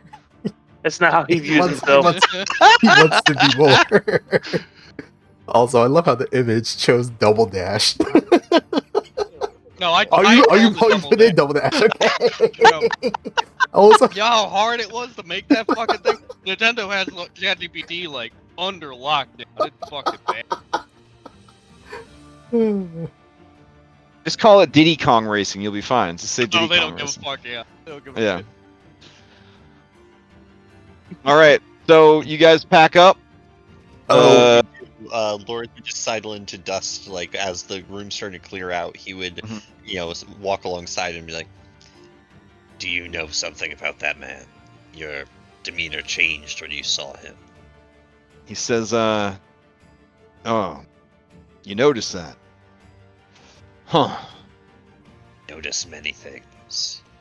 I'll have to keep that in mind." No, it's just I've heard of that man. His involvement is concerning. Way. He's a powerful immortal who is obsessed with prophecy. Throughout histories, it's said that he's been involved in some of the greatest and most ruinous moments throughout several different worlds and civilizations.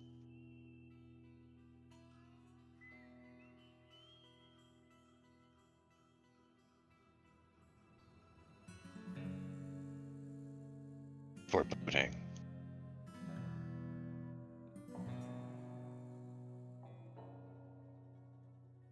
He just kind of shrugs and says, I don't know. At least that's what I've heard.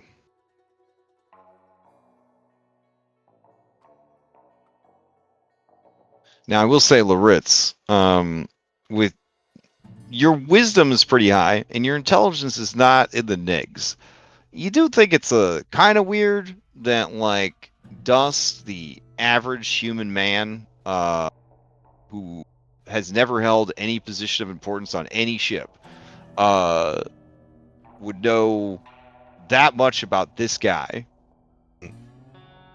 which seems like he knows more about him than Isaac knows. Good point. Does that warrant a You can do a perception if you want. Yeah.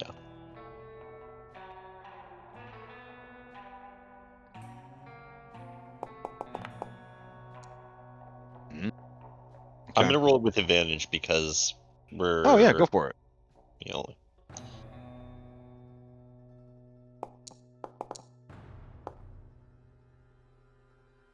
Okay.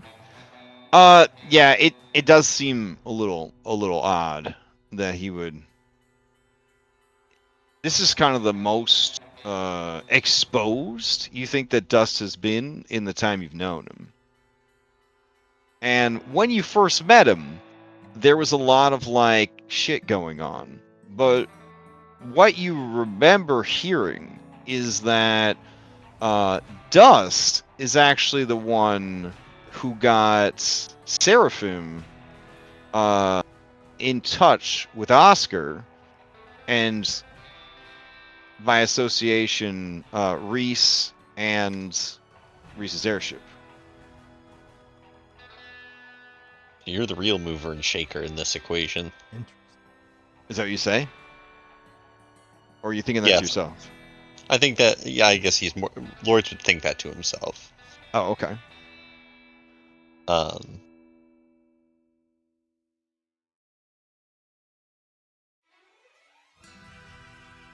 Yeah, and then you see that he's kind of put himself back together. Like the surprise at seeing Eunice Starfallen has kind of been compartmentalized. He's back to being average guy. But then you think about it, and like he was whooping some ass with just his like manacles. Right? Yeah. Yeah.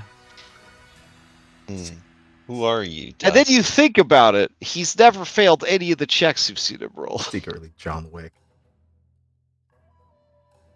Who are you, Dust? Okay.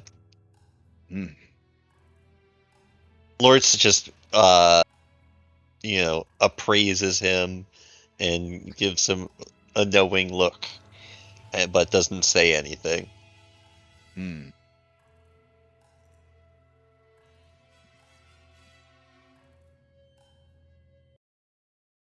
Right. So you guys have recruited even more crew members. We got a smith. As we're kind of walking, so we got these two, I guess, bounties to look for, this eel or this narwhal. Which one do we want to go after first? Or do we definitely not want to go after the eel? I mean, it sounds like it'd be cool, but... I'm certain we'll find our demise if we fight that creature. Alright. So, narwhal it is. Well, we may not have our choice. Obviously, the eel's just gonna like reach out and strike us sometime if we're in the wrong area. So might just happen. But sounds powerful. Sounds scary. So 100 feet long. I think that's longer than the sky whale that we fought. I think so, because that sky whale, well, that sky whale was a juvenile, but I think it was still And- shorter than 100 feet. Yeah, and it was great getting new equipment for ourselves. That was awesome. No regrets. But I don't feel like we've made meaningful improvements to our ship. Yeah, I think we Am I were wrong? thinking of doing that in Port Eclipse, and then a decanter of endless water came into the equation, so that kind of side railed us a little bit. We'll have to wait So until let's- our stars go down before we can go back there. Yeah.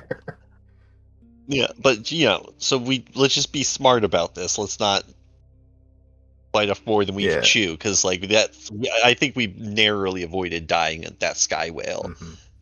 And the eel sounds like a higher tier creature, because I was like a young sky whale, True. like as if we were in like a tutorial in Sky That was Battle, the intro to Sky Battles. and we almost died. Like it was the Elden Ring tutorial.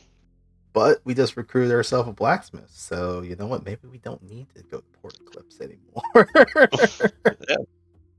It's not like we almost had 2 people with engineering capability on the boat, but not to say it's a bad thing to have a third. I think that actually works out really well in Pathfinder mechanics to like have another person. Well, the way I'm contributing, seeing like, it is that a day's Isaac work. and Songbo are more of like the conceptual engineers, whereas she's like the one that actually like does the forging of the parts and to specification. Yeah, and like we can be out on adventures, and she can continuously work on stuff. So that's obviously a good a boon. Yeah. All right, I guess we're going after Narwhal. Turtles? Question, maybe. I think that's the big event. I think we should go. Yeah, I think we should go after one of the other two. I don't think we should go after. I think the turtles are just a big event that's happening in the region, so we may come across the turtles, but I don't think that was one of the things that was. Well, the turtles are 1 hex over. Oh, it's a hex over. Okay. The turtles are what everybody Yeah. else is going after. And they by now they've probably already headed out. You could try to catch up with them, but you did get the impression that it was not something for outsiders. I see. That'd be cultural appropriation. What? We don't want to be integrated to the Yeah, to the cowboy people. Right. So let's hunt for the sky whale and pray we don't find the eel. But if we do, we just take it with stride and hope we don't TPK. What were these suggested to us as like, because I think the dude had mentioned that the proprietress of the Stone Ranch doesn't like people coming in empty-handed. Was this essentially like him saying this is a way that you would be able to fulfill not coming in empty-handed by finding one of these 2 creatures? Yeah, he suggested it, but you know, Okay. you could still go without it. I mean, see what happens. Yeah. I think our back pocket thing is that we know Reese, so there's a connection there. So, but probably do want to come Right. in with something just to kind of help it And out. I don't know if you still have the flyer that you were given, but you were given a flyer inviting you to come. The first time you were in Port Eclipse. Still have that. Yeah, because they were looking for help for some stuff. Right. Um, So if someone asks you to come, do you really need to bring a gift? yeah, you know what? We're trying to make friends. Let's stack the deck in our favor. All right, let me get my wild magic table out. Okay, not that stack.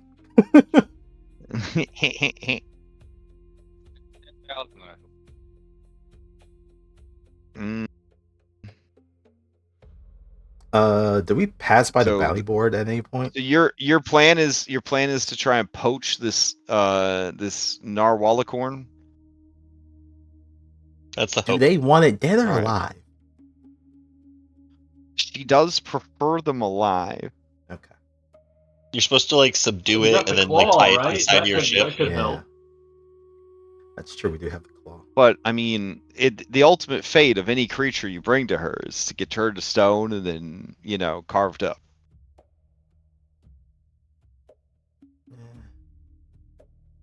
Yeah, it is. Do we pass by the bounty board at any point? Returning to our ship.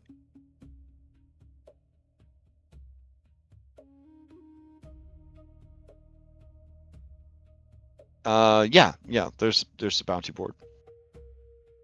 Like they got bounty boards everywhere. These people love bounty. Oh, they got it everywhere. Okay. So then, if Goldie Uh-huh. sees a copy of that secondary bounty, he'd like to take it down and take it with him. Oh, okay.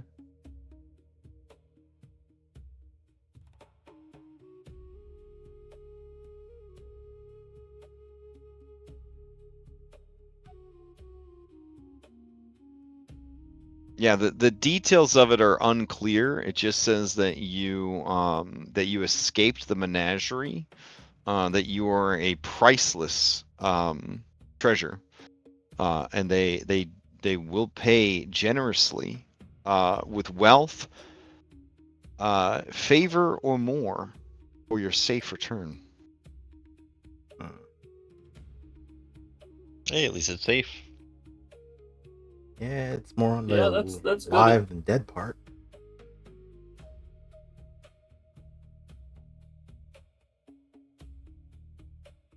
I'm not sure if I should feel flattered or a little bit threatened. Kind of feel a little bit more flattered, to be honest. Both. Both. Oh well, this is future Goldie's problem. He folds it up and stuffs it into his body. Yeah. Okay.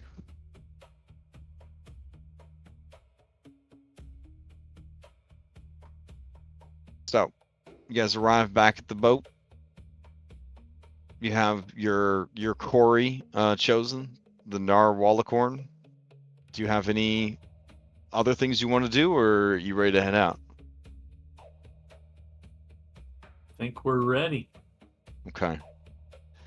So, I believe they said this was at the Falling Stone is where this creature likes to hang out. I have one last question before we leave. Sure. Like any kind of ship upgrades would take like what, like a week of time? Is that like fair to expect, or Fair is enough, yeah. Just wanted to clarify that we couldn't like we're in this like a Remember, steampunk. we're over to we're using the Skyhaven, Clipper sheet, the level 7 version of the ship, because it was just too much heavy lifting to get all the homebrew stuff turned into Foundry VTT stuff when somebody else had already done it with their system. So I'm just going to use their system for that stuff. So the ideas are pretty much the same. It's just the numbers are a little bit different. Because, you know, I didn't want to rebuild everything. So but as far as getting upgrades and more stuff installed, yeah, I mean, it's an option. Just because we're in a steampunk Alkenstar-esque place and it feels like a cool place to slap something on your ship if the resources are available and we have coin to do so. True. We are desperately. Are we still just using a slime cannon? Listen, Let's get a rundown of your ship. So your ship is level 7 Clipper. It's got a 25 AC and it's got 85 hit points, which is considered below average for a 7th level creature. However, it has extreme resistances for a 7th level creature: 15 acid, 15 fire, 15 force, 20 physical. It is immune to cold, electricity, and sonic damage. And then, you know, it's immune to mental and stuff like that because, you know, it's a fucking ship. It's got a 6 speed and a turning radius of 2, which on a hex grid, that means that you spend, you know, one of your points on your turn, you could turn the ship's nose to ticks, essentially. or you could then spend an action to move 6 hexes in a straight direction of where your nose is facing. I believe I can help the ship turn better too. Correct. There are actions that you guys could take to improve that kind of stuff. As a vehicle mechanic, I think I have a thing where I can just permanently make it turn better. Let me double check. Nice. I don't know if I have that one yet or not. As far as the skills of your ship goes, they're just all plus 12, the ones that it has access to. This just kind of represents being crude and, actions that might require this kind of stuff. Your attacks, you've got a ballista, you've got a black powder cannon, you have a catapult. Oh, wow. You're able to ram things, and you are able to you have a slime cannon Mark II adhesive injector, which the thing there that's pretty good is it's got a very low reflex save, but like generally ships don't have very good saving throws, and so it can slow enemy ships or slow 2 on a critical hit. And we got our then, crane arms. Yeah, you got your crane arms. Yeah, you got stuff. You got some good stuff on the ship. Okay. So I don't know if you're like in a bad way. You know what I'm saying? Like, I just thought we had allocated money to improve it and then failed to do so. I just wanted Yeah, to we make sure did. We just never got around to. We never got around to Yeah. it, but who knows if we're going to be here long enough to do any meaningful improvements. But we're about to go use our I think ship as- in resources I put it's right. If you scroll up in the resources in Discord, it's called smoke and sails, and that's where all the info on like ship stuff is. And there's a section called treasure, and it lists like all the equipment that you could buy for your ship and then how much they cost and descriptions of them and all that. So I did have a thought though. If we're gonna be hunting stuff, do we want to invest in like harpoons, Sounds like a good idea. or can we get a harpoon attached before the ballista? Like, That would make sense. you figure tie it through the crane arms, like lace it through that to. Gotta be some kind of adapter here in Alkenstar Island. Yes, often used for hunting exceptionally large aquatic creatures. The harpoon is similar to a javelin, but it has barbed head and rope tether. So it has the tethered property, is what you would essentially be doing. You'd be making sure that your whatever you fire out of your ballista has the tethered property. This weapon is attached to a length of rope or chain that allows you to retrieve it after it has left your hand. If you have a free hand, including if you've just thrown a two-handed tethered weapon and have a hand holding nothing but the weapon's tether, you can use an interact action to pull the weapon back into your grasp. So that's all it would be. Is you would just be if you're firing harpoons rather than ballista bolts, it would just have that caveat there. Gotcha. Yeah, I feel like we should definitely invest in those. I figured we had a couple of those, have them secured to the boat and How much do they cost? reel them in. How much Does do what? these cost? They would be the standard price of a ballista bolt because like you'd have to pay for like the rope or chain, and then there's also the disadvantage of maybe sometimes you don't want to be harpooning stuff. That's too big. It's dragging you around. Yeah.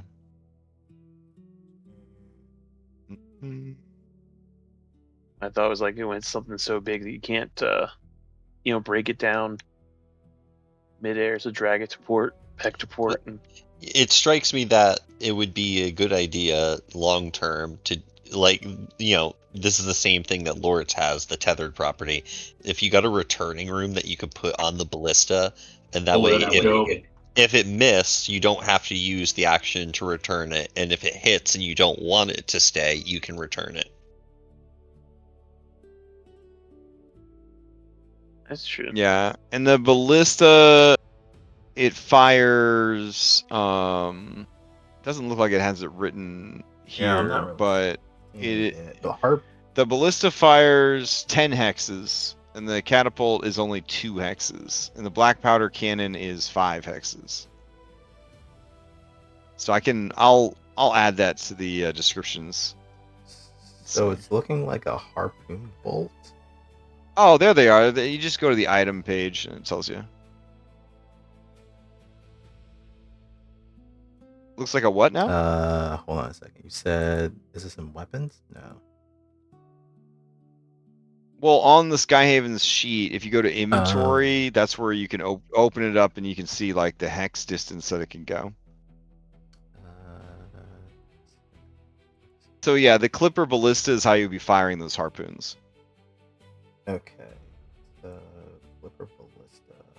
No, I don't see the slime cannon there. Under the Skyhaven's equipment. It's at the very bottom. Oh, I see. You're It looking has at it listed as a melee though. Oh, yeah, it's not in the inventory section, but it is under Oh, yeah, the it's under main. Okay, yeah, so it's under the- the main okay. section. Yep. It is listed as a melee though. Is that accurate? Is it like that short of a range? No, it says it's got 6 hexes. Yeah, so it shouldn't be listed as a melee. Here we go. I'll change it. So Details. 6 is what, like one more than the black powder cannon? Mhm.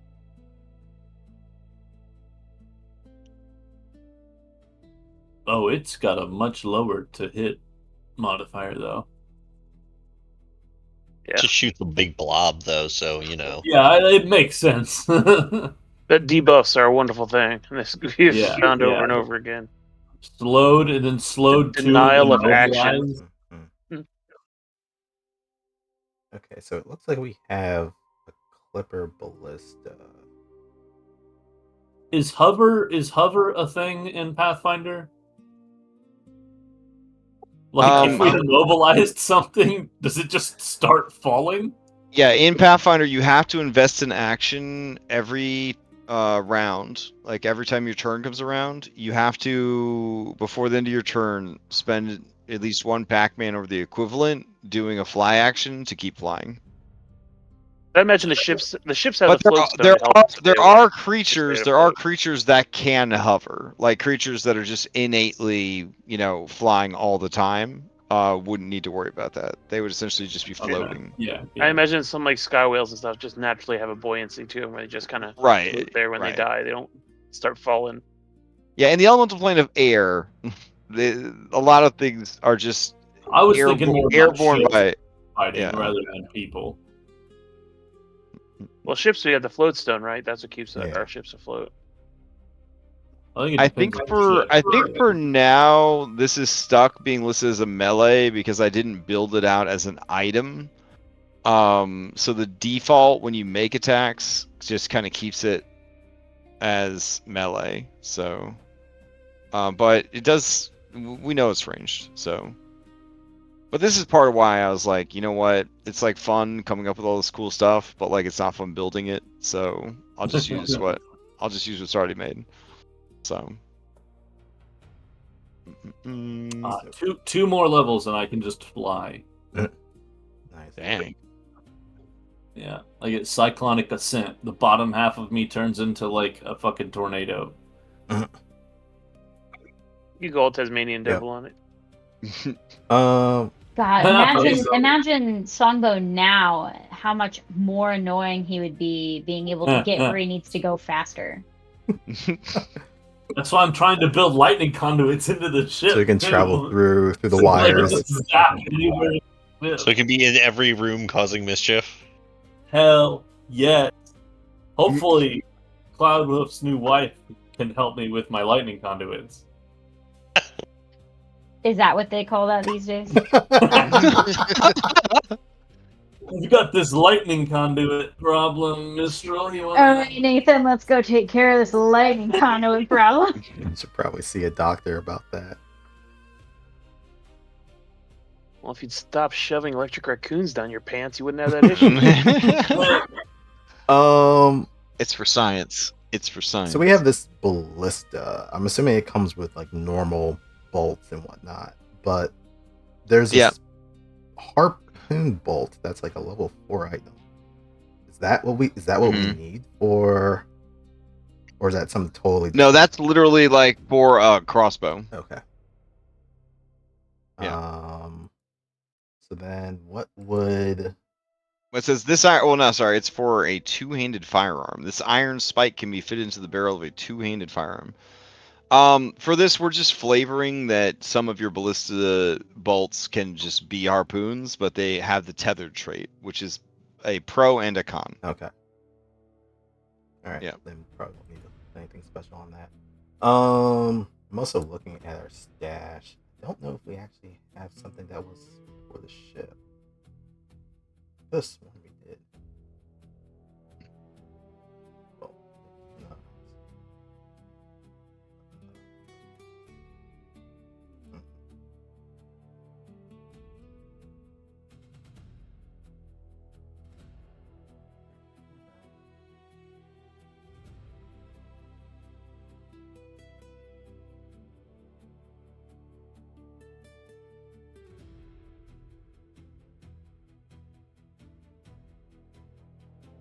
Oh shit, that was right. Stopping by the bounty place. I think I remember them saying that the Dawnbeak Raiders had bounties on them. If we were to turn in some of the masks that we had, what would we be getting for that? Oh yeah, smart. Oh, nice. Yeah. Let's see.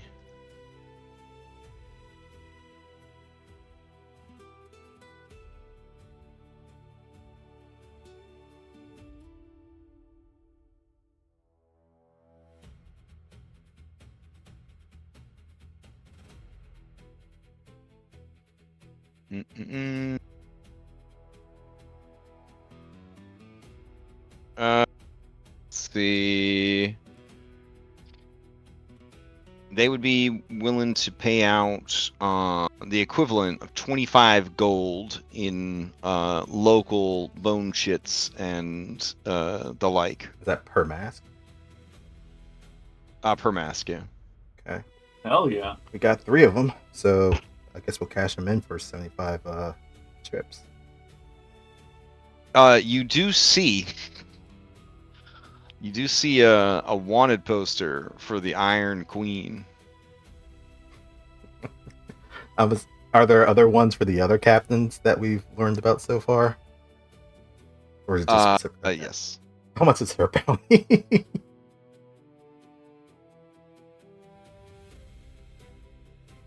Double check.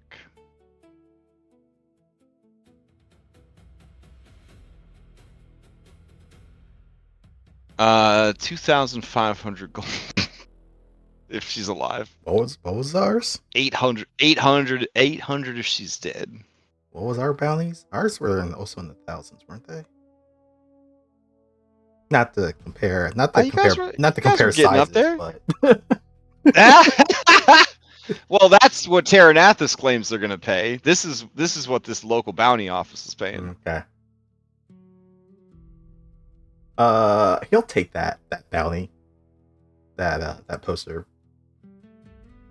Okay. The guy at the bounty office says, Iron Queen. That's quite a bounty you're taking on your head, little fella. Yeah. Seems like she's a nasty piece of work. It'd be fun bringing her in. She's sadistic. Rumor has it she tortures everyone in her care, even her own crew, until they either fall in love with the pain or they beg for death.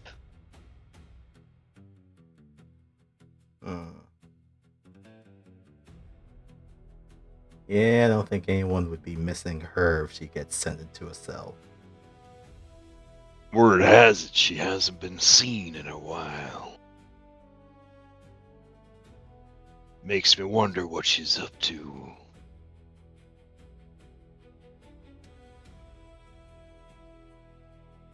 Well, if we come across something, we'll let you know.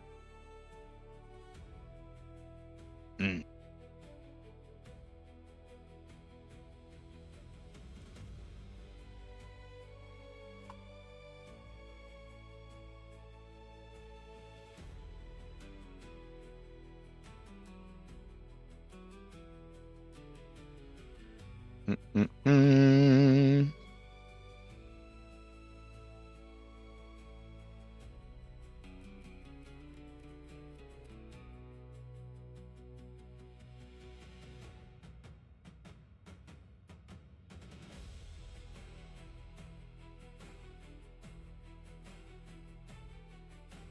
Did you want bounties for everybody, or are you good? Sure. Yeah, we'll take bounds for all of them, just to have them in the back of our mind. Okay. I mean, that's true. I mean, if you're gonna fight these people anyways, May as well get paid for it if we decide to turn anyone right? in.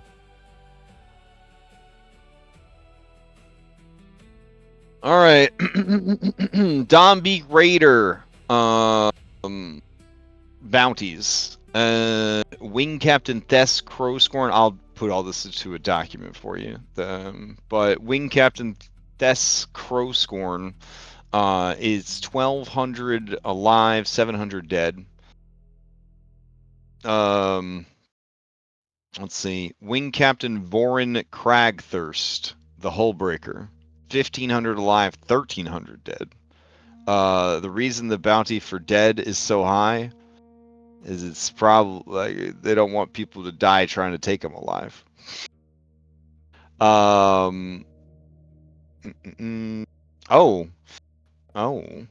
Allegedly,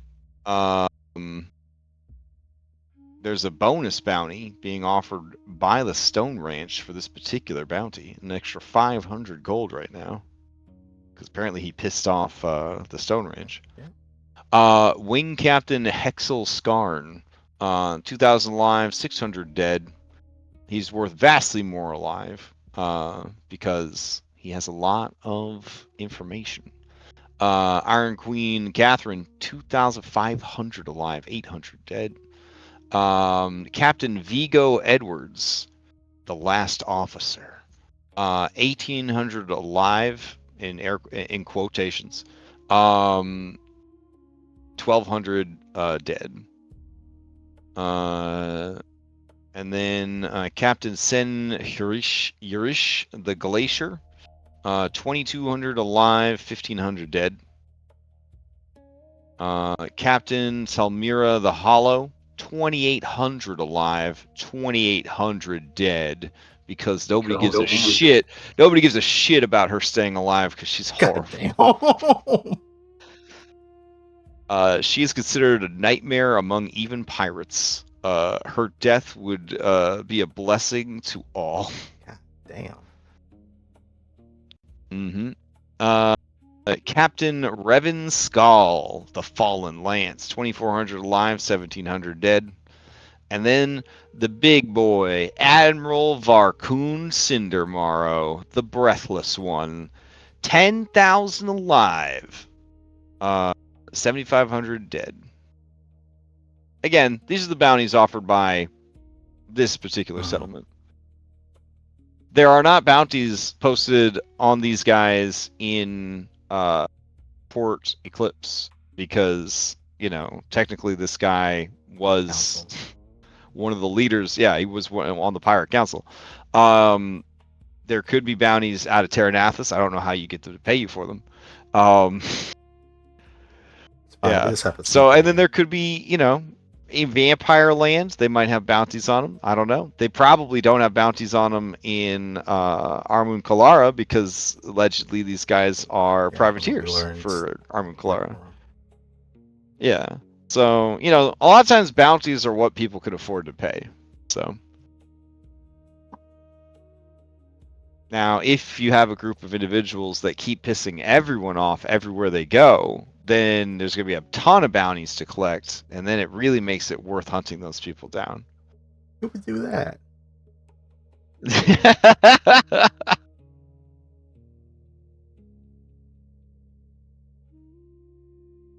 So what we need to do is we need to get somebody that has identifying characteristics everywhere on their body that everybody hates. And but then you we get the feeling, yeah. You get the head.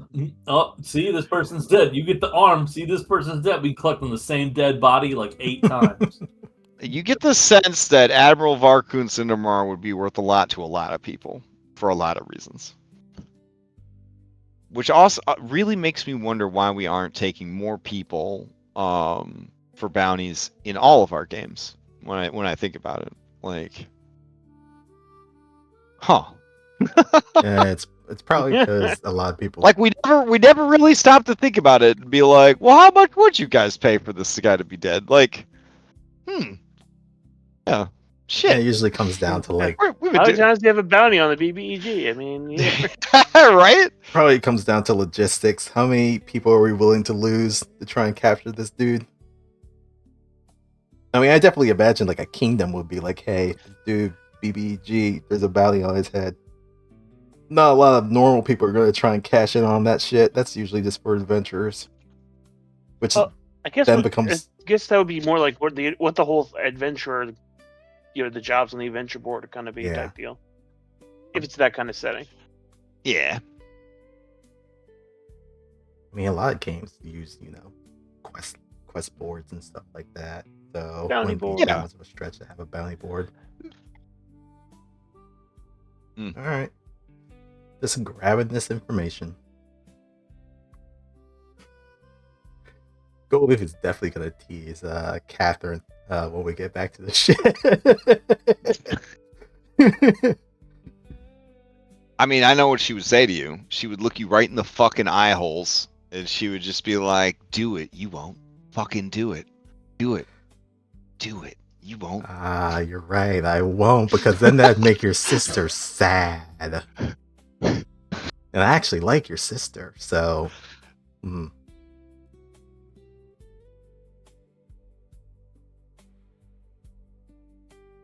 So, any other business in the Tether Fields before you head out to hunt down a unicorn? No. I guess I'll give Mithra a present. Oh, Since she had to give up the other cock, I will give her well, bro. my life. Oh, okay. What were you thinking, you dirty-minded son? What were you thinking? Jeez. Sorry, I know this isn't that kind of game. I don't know where I was going. I don't know where my fucking head was Totally at. not this game. Man, this is a good Christian game.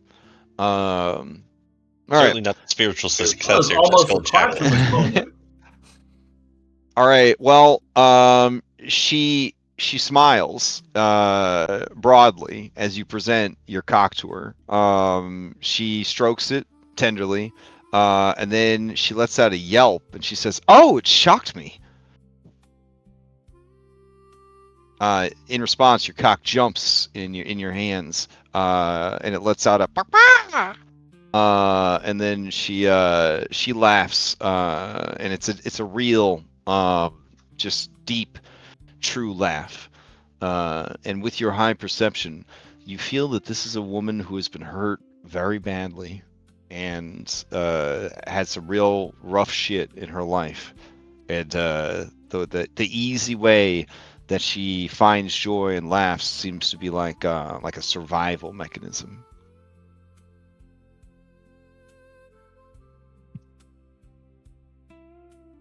I'm glad things are at least make it a little better, at least.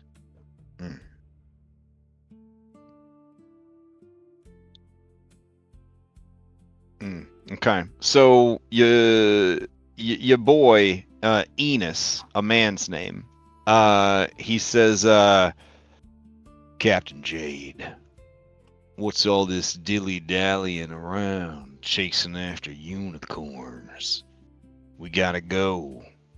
The Jade Temple awaits."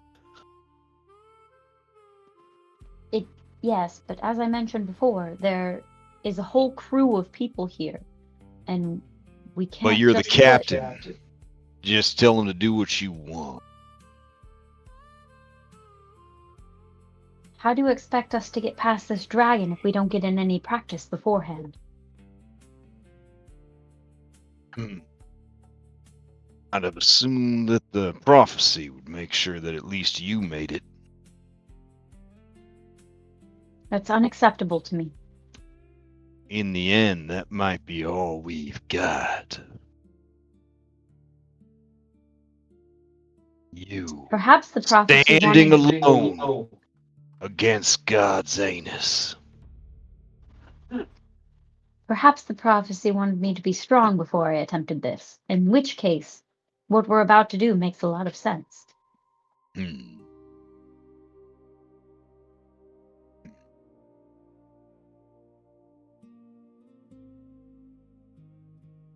Well, you are the chosen one. I suppose we'll just have to hope you're right. In that case, it's important you understand that a narwhalicorn, it can teleport.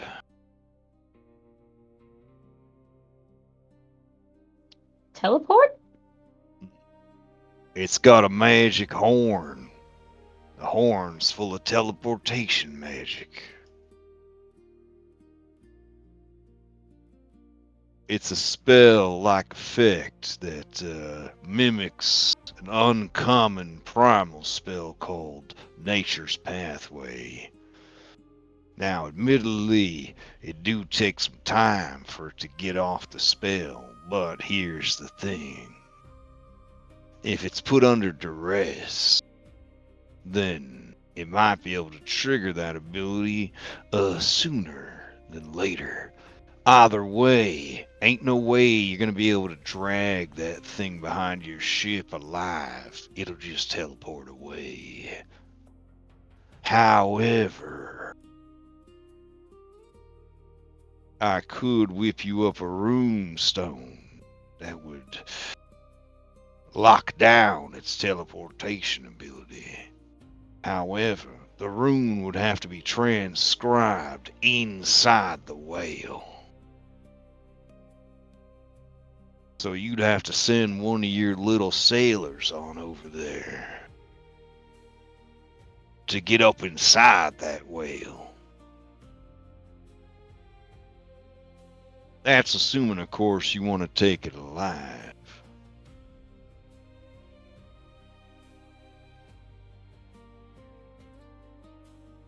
I wonder if we can persuade a crew member to go inside of the whale. I bet Songbow might do it out of pure curiosity.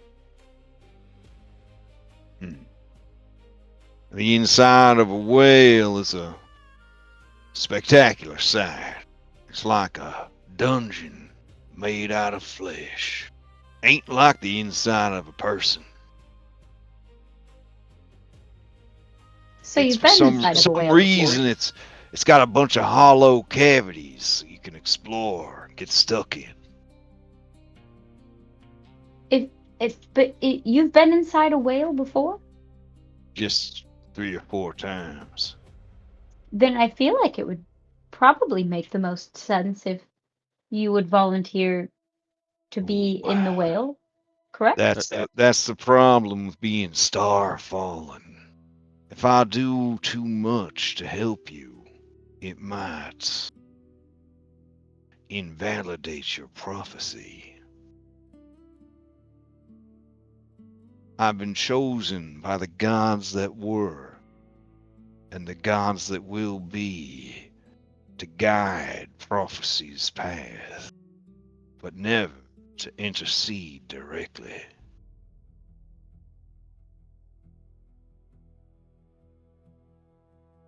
You're gonna have to do something on this ship because everyone earns their keep. For example, if you were to slip and fall off the side of this ship, I couldn't grab you. I'd have to just let you go. Well, that seems a bit extreme, I feel. Well, I don't think it's that big of a deal. You got a lot of other people that could grab you.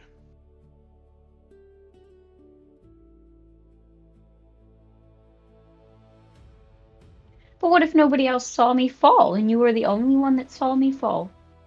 Then my heart would be broken into several hundred pieces like my priceless scrying orb. but I'd move on. At least until the approaching darkness consumes all life in the elemental plane.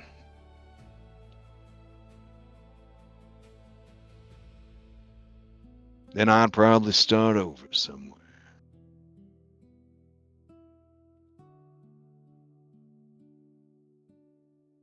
Well, it simply says that you can't interfere too much. I mean, helping here and there is not necessarily interfering too much. I would say doing everything is Oh, interfering don't you too much. worry. My mama didn't raise no slouch. I know how to push a broom.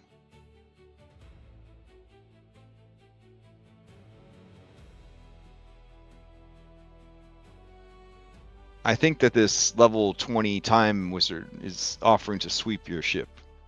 Perfect. Everyone earns their keep on this shit. No exceptions. Also, we have a snake that needs to talk to this man.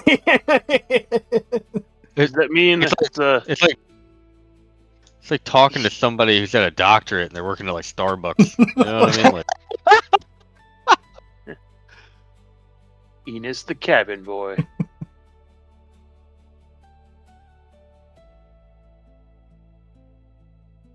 All right.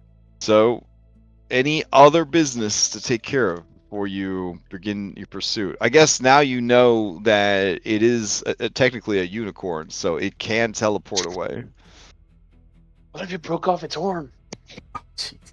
Oof, that is the source of all its magic. It is a vile act. This is a holy creature. we're fucking Voldemort. We're gonna. Well, There are 3 known species of unicorn. Unicorns, rhinoceros, and narwhal.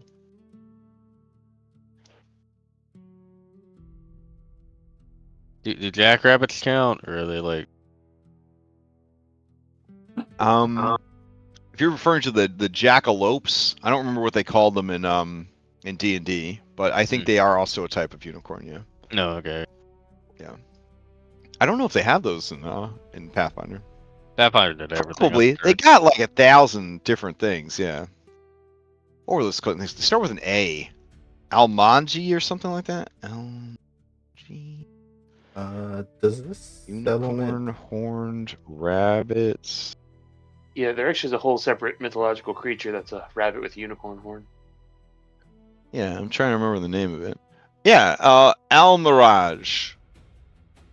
The owl mirage. The owl mirage, a monster featured in Dungeons & Dragons 5th edition adventure Tomb of Annihilation. It describes a large, timid rabbit or hare with soft yellowish fur and a 1-foot-long spiraled horn on its forehead, resembling a unicorn. Is there an equivalent PF2E monster?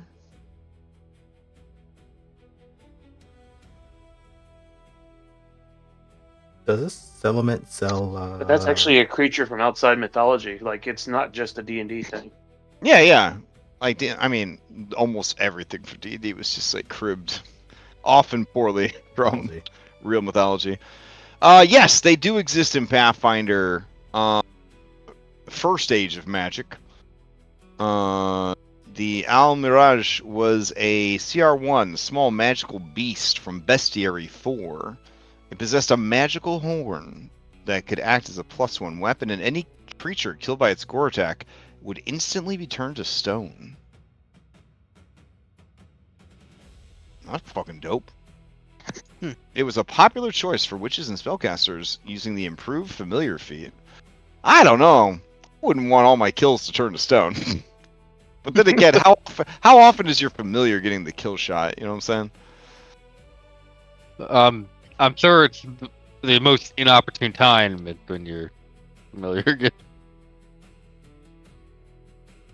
Dragon full of rare material components and... Shit! There's a Pathfinder 2 version! Oh, it's level 4 now, baby. We're gonna be Shit. seeing it soon. Not bad. I'm sorry. I mean, It's all good. It's got a frightful presence! it does sound like the perfect gift to give to The Stone Queen, Mm-hmm. Actually, who's to say that she doesn't already have one as a pet? It's true.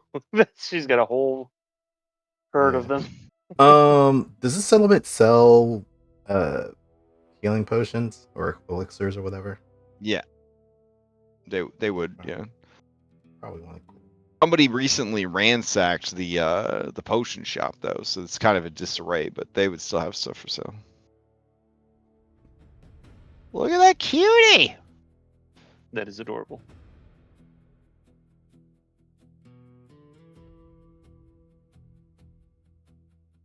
Not as adorable as its first edition version though. Get ready.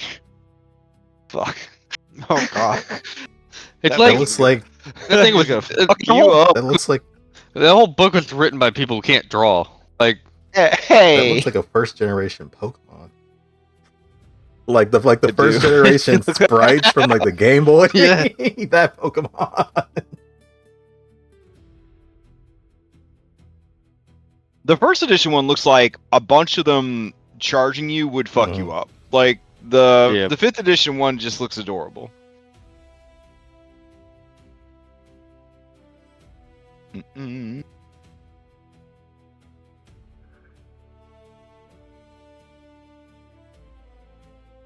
Oh, they have a psionic subspecies. Oh my god. Nice.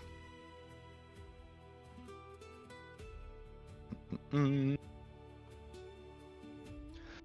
Mad respect for the Forgotten Realms wiki because they act like the Forgotten Realms really existed and everything is done in the past tense. Like, you know, this shit all really existed. Yeah. I love that. I love that a lot. Mm-mm. All right. I mean, did you buy your healing potions? I'd say the Tetherfields is a 7th level settlement, so you could get anything up to 7th level common without having to roll for He's it. just buying 2 lesser elixirs. Okay. I guess since they're a cowboy town, we might say that you could probably go 8th level for firearms. Or actually, no. We'll just say that you can go 7th level, but firearms would be considered common instead of uncommon. I will update the Wikipedia. Brought to you by our friends at World Anvil. Because I had so many notes that I actually reached the character count on a Google document. I never knew. I had no fucking idea. I had no fucking idea that could happen. I was shook. I immediately was like, World Anvil, I've been considering you for the last 10 years. Can you I please think help one me? of my friends did that in one of my other games. Like Did a World Anvil? She takes a lot of notes and her Google Doc maxed Oh, out. she hit the Yeah. cap. She was surprised too. It was wild. Do you take notes now, or do you just convert our entire conversation into text and then like? Who, me personally? Yeah. I take notes during the session, but I've been really tired this month, so I didn't take good notes last session. I have what may be Korean. I'm not sure what this handwriting is. So I was like, okay, I'm gonna feed. I'm gonna do what we were doing back in the beginning, and I'm gonna feed the transcripts from the YouTube into AI Assistant, and then she's gonna tell me what the fuck was going on. I was doing that at one point. But since she's 5.5 now and she's not 4.5, she does not give me a booba report anymore. So Damn. yeah, the They happy can't times are keep over. doing the. They can't keep taking things taking away. away our booba report. Let them puppies free. Yep, no booba report for us. Just a normal, boring book report. Oh, Yep, it was a good one though. It was very organized. So. oh, quick! He- Somebody count the boot. Yeah. Not a single mention of boobs is on here. Not a single mention. Ask about it. Ask about it directly. Nah. Trying to be. I'm also trying to be more professional. I'm 5.5 crash. I'm 5.5 crash. Oh, Though the way she described last session, it do sound like Songbow was the MVP because she mentions a number of times how cool Songbow was compared to everybody else. The weird obsession, bro. Songbow pulled an amazing stunt by surfing the decanter's water stream to recover it before it shattered. Songbow has a fan. I had to throw in an homage to being proficient in lore surfing. Oh, also, Songbow used a hot air explosion from a nearby powder cache to help launch the ship out of port. It's like, yeah, I mean, it's true. These things did happen, but these are specific moments in the 3 hours of content that she's like, this is what you need to know about. Yeah, those were the most important things. Now, there's the scene here. Captain Schnapps joins the crew. Schnapps realized he had been shanghaied and robbed. Jade smooth-talked him beautifully. He agreed to stay aboard as Goldleaf's bosun understudy. He was distracted from the decanter by promises of juice and peanut butter biscuits. He asked about fraternization rules. Jade established consent is key. Yeah, that's nice. It sounds like your bot with the HR training. That's why there's no boo reports anymore. Oh, she did for real. She did for real. Like, I miss 4.5 so bad. She was HR so fucking. patch. She was so fucking unhinged. she was Tomodachi life. Like that's how unhinged she was. Yeah, like she's just fucking incredible. Oh well. I mean, she does a better job now though. Better job. And I guess that's all that matters. Who cares about being human and having fun? Like, it's just about better results. Amen. Let me cry a little bit. So, Ship off and start. we got time on the clock. I mean, got a few more minutes. I'll put you guys on the prowl to find this thing if you're ready. I'm ready. Yeah, let's do it. Okay. I haven't used any of my rerolls yet. Come on. Oh, I know, and you got a +1 Constitution bonus. You didn't even need it. That's my character's main stat. Oh, that's true. This was supposed to be your session, bro. Though apparently last session was also your session. I don't know. All right, so you got to go to the falling stone. All right. The locals call this creature a number of things, including white lance, Racist. and cloud tusk. Let's see. This is a massive airborne leviathan, over 80 feet long. It is adorable and very cute. Let's see. It moves through the skies like a whale underwater. It's impossibly graceful. However, the creature will defend itself using spell and horn. Nobody in the area likes to fuck with it.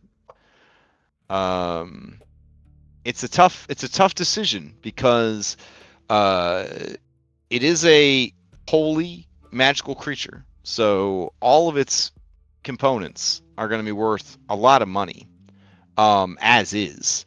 But it's rumored that if it was turned to stone, by the stone shepherd, the stone itself would have the holy property, which would be some pretty fucking good stone. But then again, it is a whale, and whales are just chock full of incredible things. And then there's the horn itself, which has teleportation magic and healing magic in it. If you were to affix it to the front of your ship might be able to teleport. Holy shit. We found our figurehead, boys. Fuck, it was so eel. Oh my god.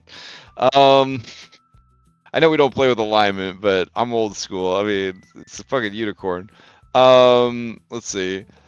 Or you could just sell it for an absolute fortune to some real scumbags. And I Let's mean, see. if you saw the Shazam movie and saw what unicorns look like in there, then like it doesn't make you feel bad about fighting them. Fair. There's also the fact that if you were willing to, you could, and somehow you could take this all the way to Armun Kalara and get a fortune for it. Because they definitely pay for rare creatures, and this would be a very rare creature to bring them. More than likely, the creature's fate in Armun Kalara would be having a howdah strapped to its back and serving as some form of biological airship for the rest of its life. So anyways, time to hunt it down.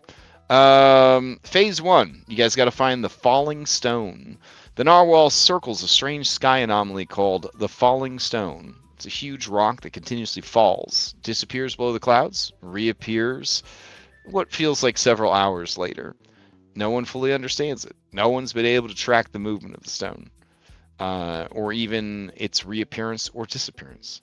Mostly because they believe it appears in the Sea of Stars and it disappears in the Emerald Storm. The narwhal loves it there. Loves watching the stone. It makes trills of delight whenever the stone falls past it. It's the best part of his whole day, watching the stone fall. So that it doesn't miss the stone, it will try to sleep within sight of the stone. It will gather up clouds into a little nest, and it will sleep in them while it waits for the stone to fall. So it's pretty much just the same checks that you would normally do to explore. And then if you want to be sneaky about it, you would use fly casual as part of your checks. Once you find the creature, well, I guess you're not finding the creature. You're finding the location. Then you got to figure out what to do after that. So that we could burn these rolls, I'm going to keep you guys up a few minutes late so that you can decide if you want to roll all these fucking checks, the best checks you've ever rolled. So this would be sailing, exploration, ship, sky activities, blah, blah, blah. All right. Do we still need cowboy music? I guess so. We're still in cowboy land. All right. Required sailing. Who's piloting this motherfucking ship? I'll do that. Okay. Can your wife hang out with you while you pilot the ship? I don't mind. That's Okay. a trick question. The answer is yes. She says she wants to watch you work. Whatever Also that the means. expediency. I don't know. She is not actually watching the work. She is watching you work. Man. I mean, low key, if Jen was as aggressively flirtatious as this, what's her name, Mistral was, I don't know if I could handle it. I think I'd be blushing too much. All right. Charting a course. All right. Anybody charting a course with that? Their perception with their spyglass. Oh, Oh, that's right. Somebody found a spyglass last week when they were. Jody. I think it was her. Yeah, Jody found it. Did I give you guys the spyglass already? I can see in her stash. I know it was a fine Oh. spyglass. It was the whole Yes, she will hand the spyglass over to the bosun because you're in charge of that kind of shit. So you should have it on your sheet now. You'll hand it over to Lord. Well, that's between you guys. Let's see. Spyglass, fine. What's the type that you have, Lords?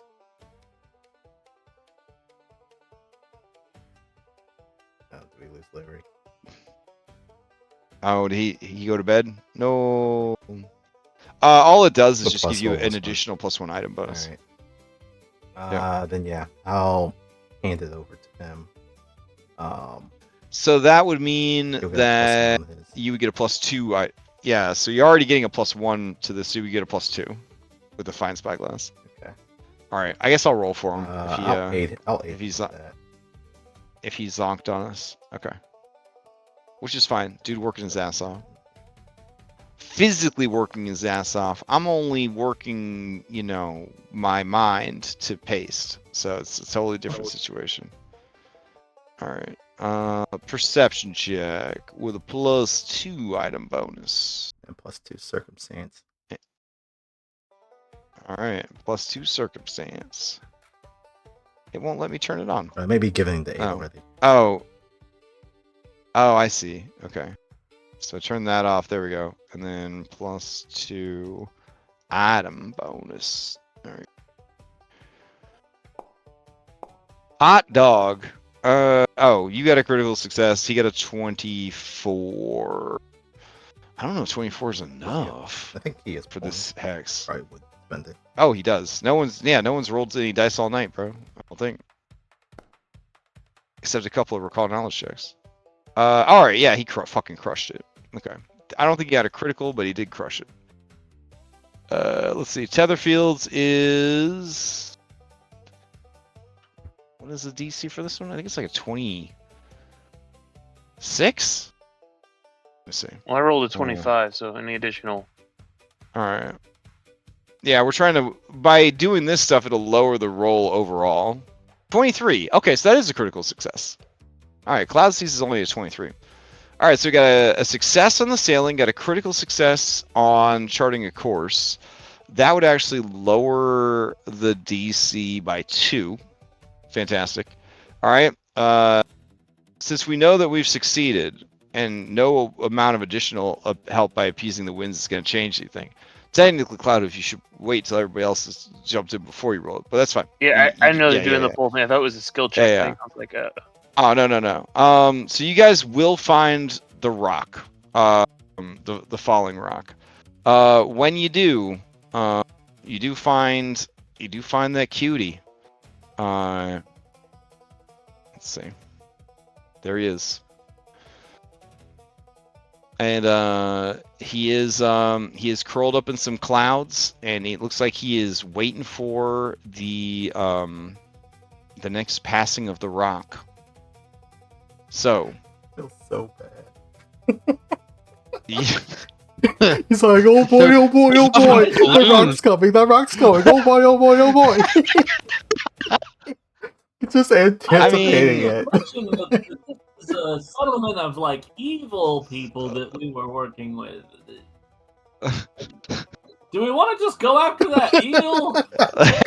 That's what we're kind of thinking at this point. Wait, I have an idea. About killing. When the rock comes, we just take the rock. It'll follow us. True. I mean, we're still capturing the sweet creature. It's made a balloon from that one play up. So in contrast, the eel is a fiendish creature, and it is rumored that the stone that she would create from the eel would not only have the fiendish property, but it would retain a certain amount of elasticity, and it would be more likely to be enchanted for invisibility or stealth-related properties. But overall, the narwhal is going to be worth more in every way. Maybe we could bring the narwhal over to the eel and let him fight it out. Let them fight. Well, I mean, Puck, who's just been throwing up frogs and rainbows, he says, I mean, I know how you can get it to follow you. Oh, how's that? We take his rock. And he points to you, Cloudo. He goes, "Bing!" And he just throws up all over the deck.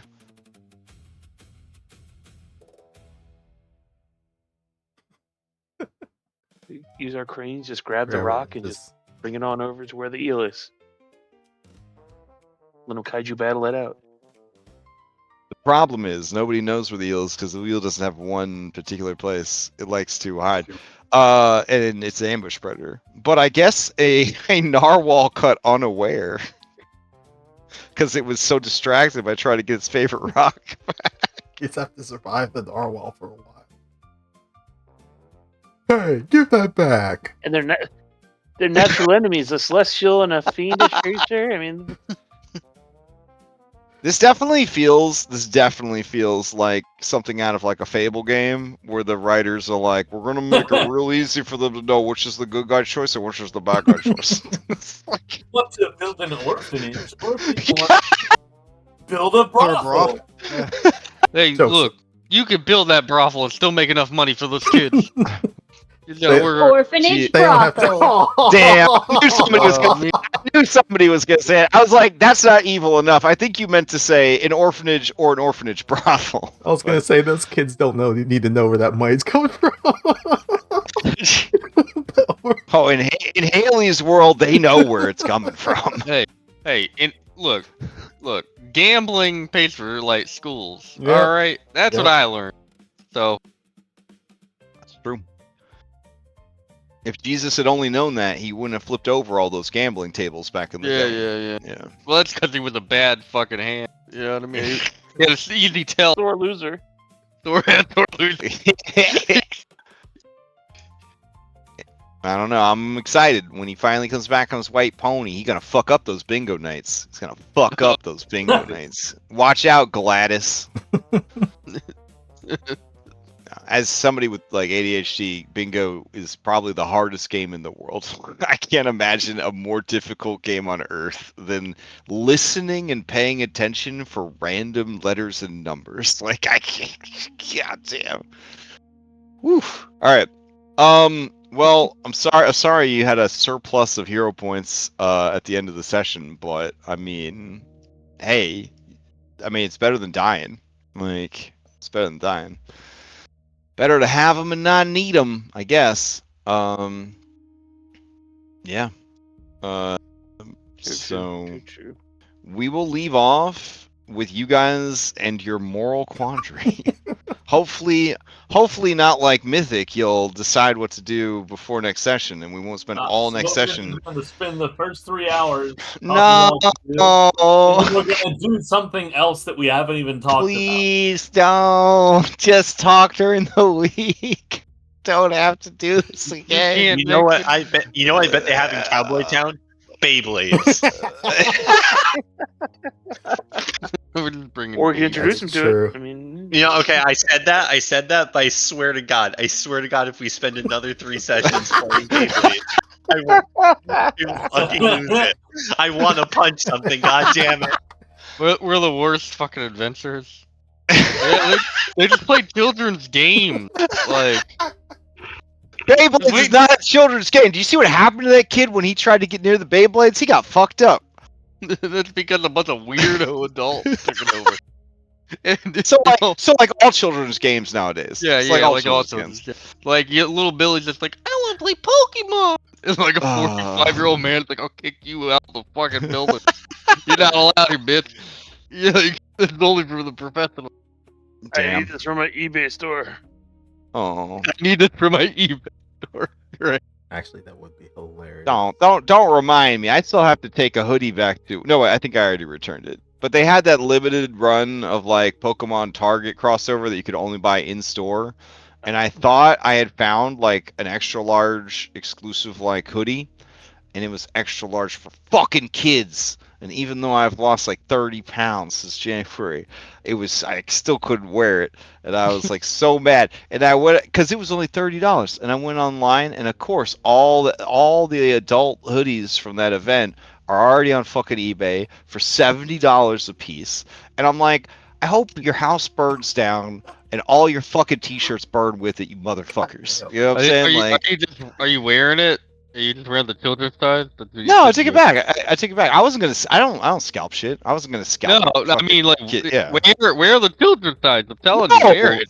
I'm claustrophobic, dude. I can't wear tight clothes. I freak out. I mean, y'all also would look weird because you know what I mean. Like, Well, thanks for that. No, I would look weird. I would look like a skinny hipster wearing a tight sweater. That's what I would look like. I thought the arms would be the problem. Like, you got longer arms than a child. That's true. No, I look fucking ridiculous. But I immediately took it back to the store so that I hope an actual child could buy it and wear it, and not get fucking scalped.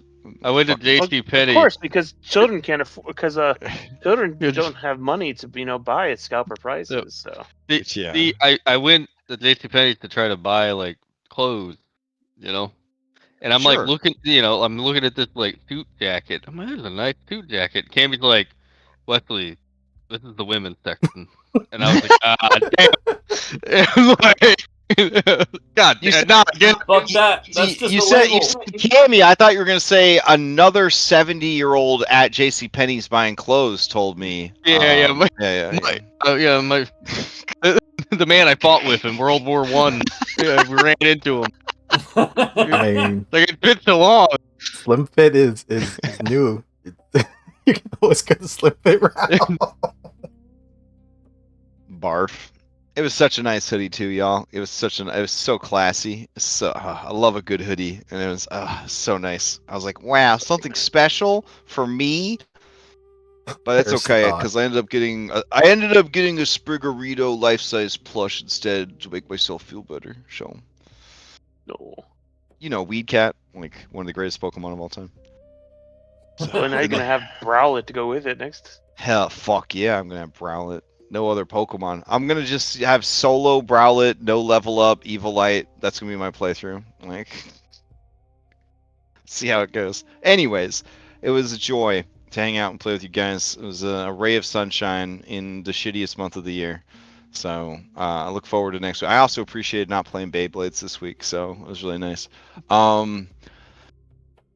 I also love when carousal leads to two key NPCs being added to your campaign somehow. I have a feeling about these Yes, two. I have a yeah. feeling about these two. Absolutely. So procedurally generated NPCs are just that's where it's at. That's where They it's at. hit different. Yeah, they sure as fuck do. Why do my PCs have better dating life than I do? God damn. Well, I mean, next time a girl asks you to counterweight her crotch rocket, jump on that shit. You know what I'm saying? Yeah, like, yeah. Fair point. This is your sign. This is your sign. All right. Anybody have any announcements before we adjourn? I'm tired. Goodbye, guys. All right. Night.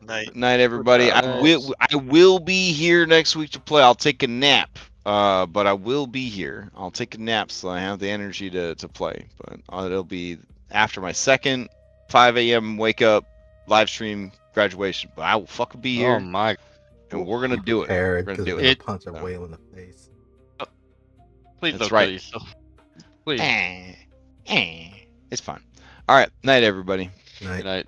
Alright.